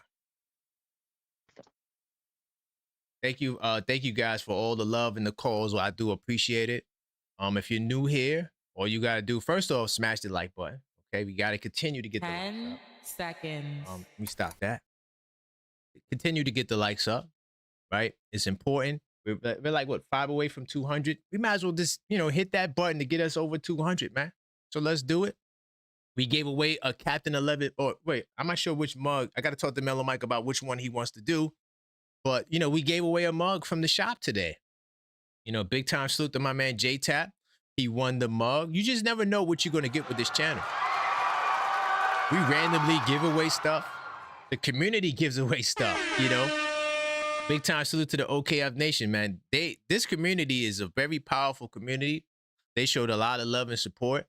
And they know I appreciate them, man. And you just never know what's going to happen.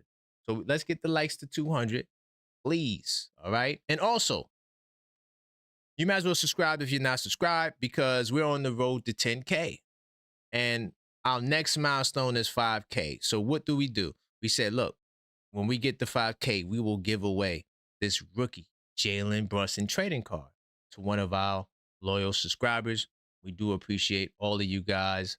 And this is what we do. Also, we noticed in the last 28 days that 60+% of you guys are not subscribed who watch. So please make today the day where you subscribe. And also, thank you guys for getting us to that 200 subscriber mark, man. We did it. I mean, the 200 like mark, sorry. It's a mark that I love to achieve. Thank you guys for helping push us in the algorithm. I'm going to take some more calls. I'm here. Listen, man, this is what I do every day, all day.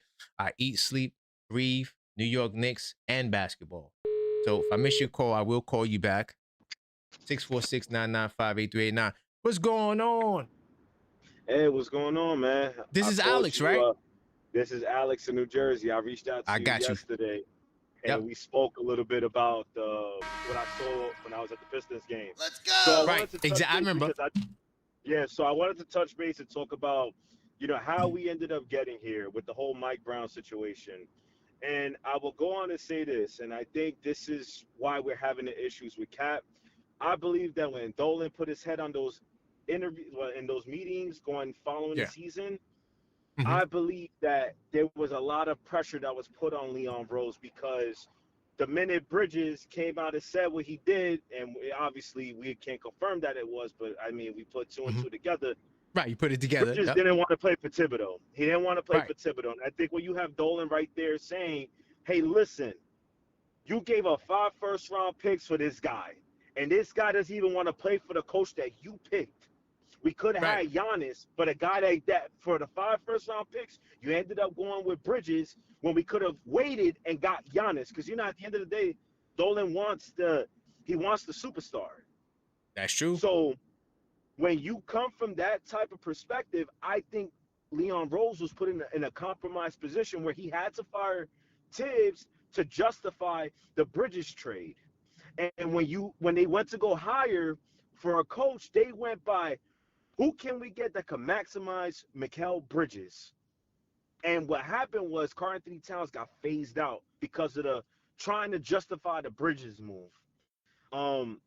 Based off, because I've been hearing everybody what they've been saying on your channel, and I agree with a lot of the things people are saying. I really do. Mike Brown, I'm gonna be honest with you, he don't got that dog in him. Let's go. There's a certain demeanor and a mentality you have to be as the coach of the New York Knicks.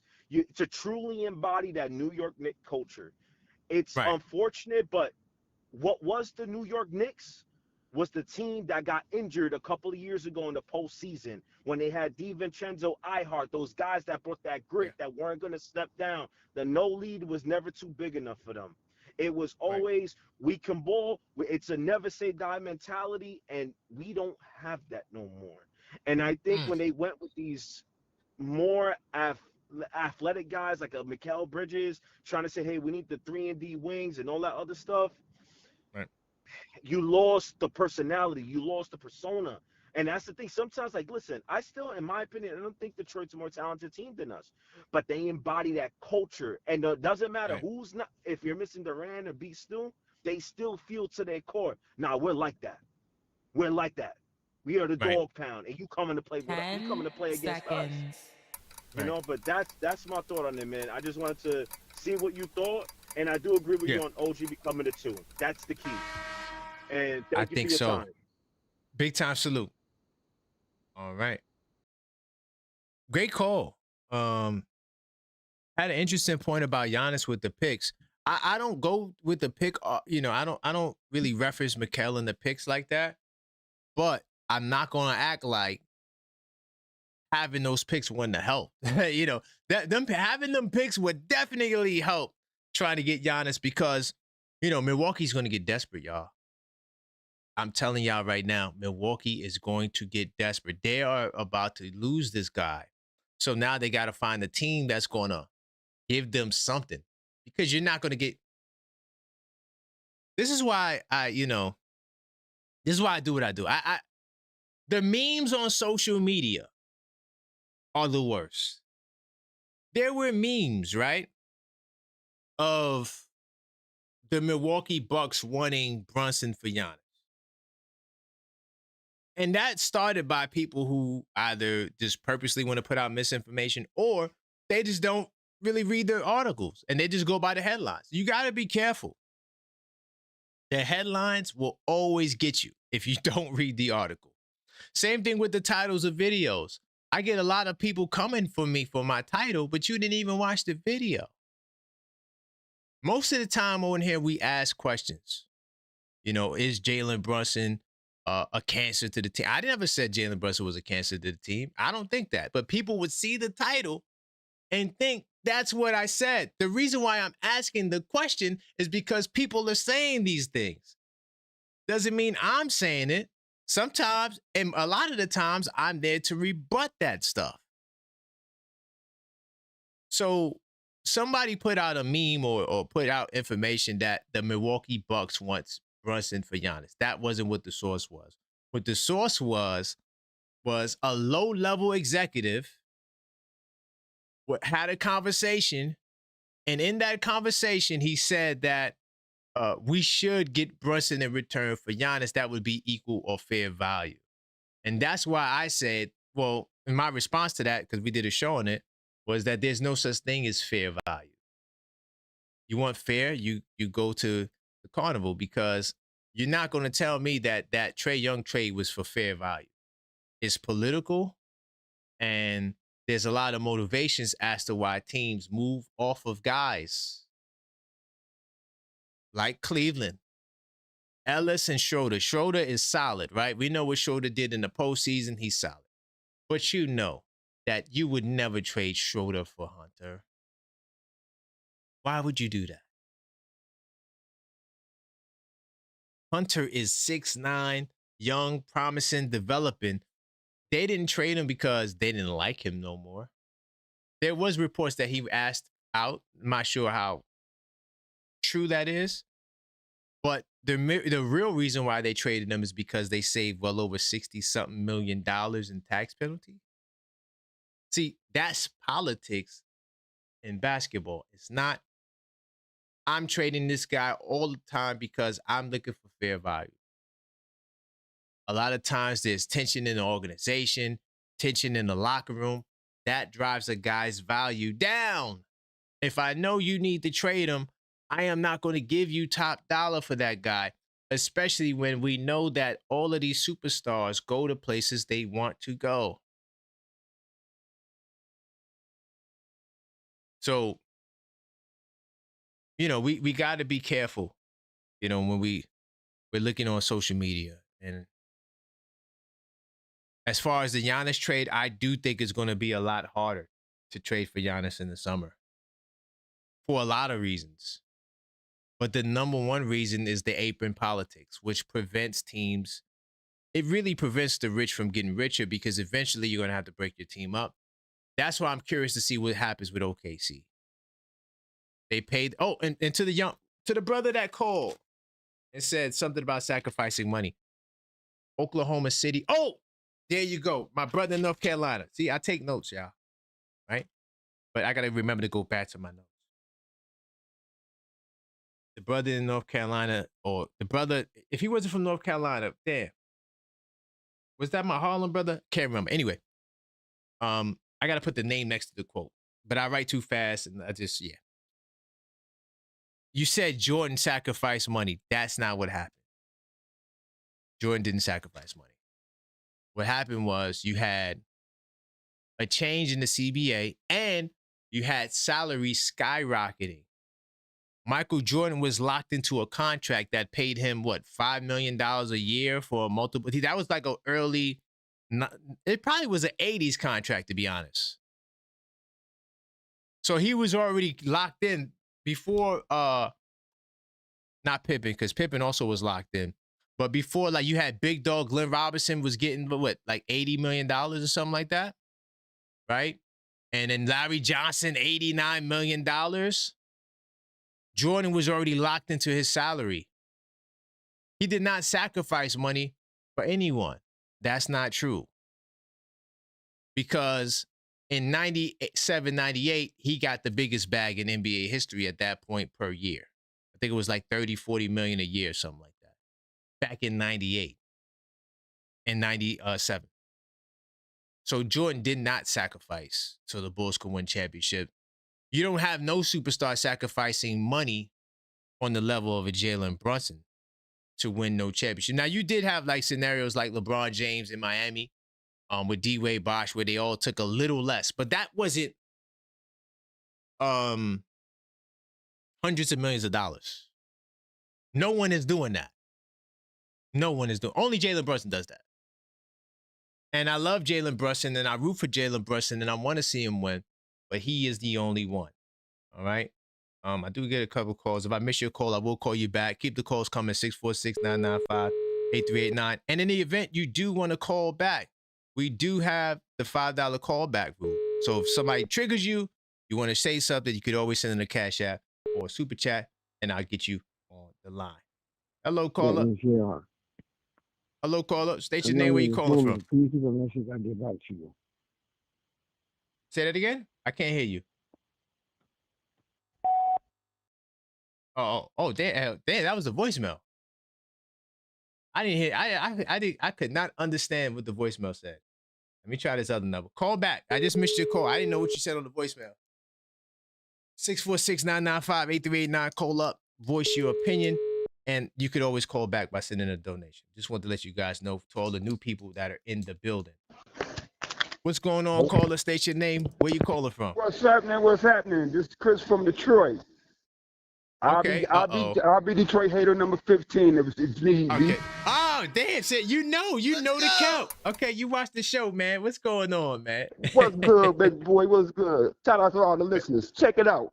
I just want to say one thing about last year's playoffs. That was last year, okay? Y'all got a whole new team, a whole new coach. Detroit is not the same. We're mature now. K know how to win now. He know how to make the team around him better. It's a whole new different set of circumstances. Mike Brown doesn't know how to adjust on the fly. Y'all in trouble. Okay. So how do you feel when I tell you that no team in NBA history went on a championship run without winning a playoff series with their core? What you're trying to do is never been done. But see, what does that say to you? I'm not even saying this is Detroit's championship year. I'm not saying. Okay, that's fair. Okay, we good. No, this is our we're here moment. Yeah. We'll kick in the doors next year, just like last year. K was an all-star reserve. This year he'll start him. So leaps and bounds, baby steps. Also, really quickly, just to add to you, right? Yeah. And I know they're gonna get upset that I'm giving Detroit love like this. I think K gonna start on the 2028 USA team. 100%. Oh yeah, for sure, no doubt, no question. I mean, there's not too many more young Americans that's better than K. I mean, especially at the guard position. Yeah, not the guard position. No, Sirski. You're absolutely right on that, boss. But I don't want to take up too much of your time. I love your show. Glad I found it. You will be hearing from me a lot, boss. Thank you. I appreciate it, man. I appreciate the support from Detroit, man. Big time salute. Yes, sir. Keep it up. My dad was a Knicks fan, so I got to give y'all some hate. Okay. We take it, man. It's all good. It's all fun, but we talk basketball. Yes, sir. Yeah, I love basketball. That's what I do over here. You will hear from me. Yes, sir. Yes, sir. I love your work. Keep it up, boss. Got you. Big time. All right. So number 15. Damn, we have to number. How much do you think we can add to this Detroit list? Do you think we could get to number 100? Like, we got a lot of Detroit people that check us out, and it's cool. Listen, I don't discriminate over here, but this is a Knicks show because people got it. People was feeling some type of way when that joke was made about Detroit Fan TV. It was a joke. It wasn't like, this is not really Detroit Fan TV, but a lot of them call up here because they want to talk basketball. That's what I do. I don't do all the antics. Now we can have fun. We're gonna talk our joke, our junk, Detroit better than New York, whatever. New York better than Detroit. That's what we're gonna do. But it ain't gonna be no ad hominems. I don't do that on this channel. I don't need to. All right. I make my bones on knowing basketball and talking basketball. Like I say, you want to get with me, brother? You gotta have a book that look like this. This ain't an NBA book. All right. This is a Knicks book. You feel what I'm saying? 10 seconds. And I could go to there anytime to get information on any game. And that's what I do. Big time salute to everybody in the building. I do appreciate you guys. Let's continue to smash the like button on the way. And I appreciate all the support we got today, man. This was a powerful show. I'm sorry for the late start. I had so much meetings and a lot of good news, a lot of work that we putting into this channel. Me and the super producer, Maxine. And we got a lot of updates, a lot of things going on. So we appreciate the support always. And if you are new, subscribe to the channel because we noticed that at least 60% of you guys that watch in the last 28 days are not subscribed. So at least smash that subscribe button. Join OKF Nation, man. This is a great place to be. We here twice a day, every day. And I drop videos in between the lives twice a day. That's whether there's a game or not a game. And we always got a lot to talk about. All right? There's always so much. I got too much damn topics to talk about sometimes. I gotta try to condense myself. And it's very difficult to do, but I do appreciate your support. And I look forward to us hitting the 5K milestone on the way to 10K so I could give one of you guys this trading card. I love when we give back to the supporters. That's what I want to do because the people who take care of me, I always would want to take care of you guys. 100%. We did the first ever 24-hour live stream by anyone in the NBA content community. We did the first show. It's called the Knicks Fanathon. YouTube hated on us and didn't put up the video. Kind of tight about that, but it's all good because you know why? The clips are dropping each and every day for the next 10 days. You're going to get a clip. We dropped one today. So go check it out. That was part 1. And then we got all the way up to part 11. So members get to watch it all in its entirety right now. So if you're a channel member, you could if you ain't got nothing to do this weekend, you could literally go binge the entire playlist right now. Okay? And if not, you could just watch it for the next 10 days. It'll be rolled out. But yeah, that's what we got going on. Tonight I'm going to be back with a Knicks Nocturnal. Okay? There's some more topics we can get into. We'll probably go, this will be a late joint, so all my vampires, probably like around 11:30. We'll strike it back up. And then tomorrow, we got NBA Saturdays. I'm looking to do that like at around 5:30, right before the Knicks game. So NBA Saturday returns. We got members only Sundays. Probably where there's smoke, there's fire, because we do got 2 games this weekend. And then Monday is the podcast, man. So let you if you guys want to continue calling up, you can. 646-995-8389. No man left behind. I did miss some calls. Let me see. I missed some calls earlier, but I'm not sure if you guys are at work. You guys can't talk. And I try to get back to everyone who calls. But like if an hour goes by, I'm not going to call back. That's just too much distance and too much separation. Big time salute to my man, George Bryce, in the building. It's always good to see you in the show, George Bryce. You always have some really interesting comments in the comment section. Yep. So, okay, I see you. No Detroit problem. Big time salute to my man, George, one of the channel members. Big time salute to my man, Mellow Mike, as well. We gave away a mug today, so this is what you get on this channel. You just never know. It's unpredictable. To all the channel members, I have to update the coupon code. No, actually, no. I don't have to. All right, so if you're a channel member, the coupon code is in the membership tab. Okay, just to let you guys know. But listen, man, I'll be back tonight with some more Objective Knicks fan takes. I appreciate you guys. And until next time, as always, let's go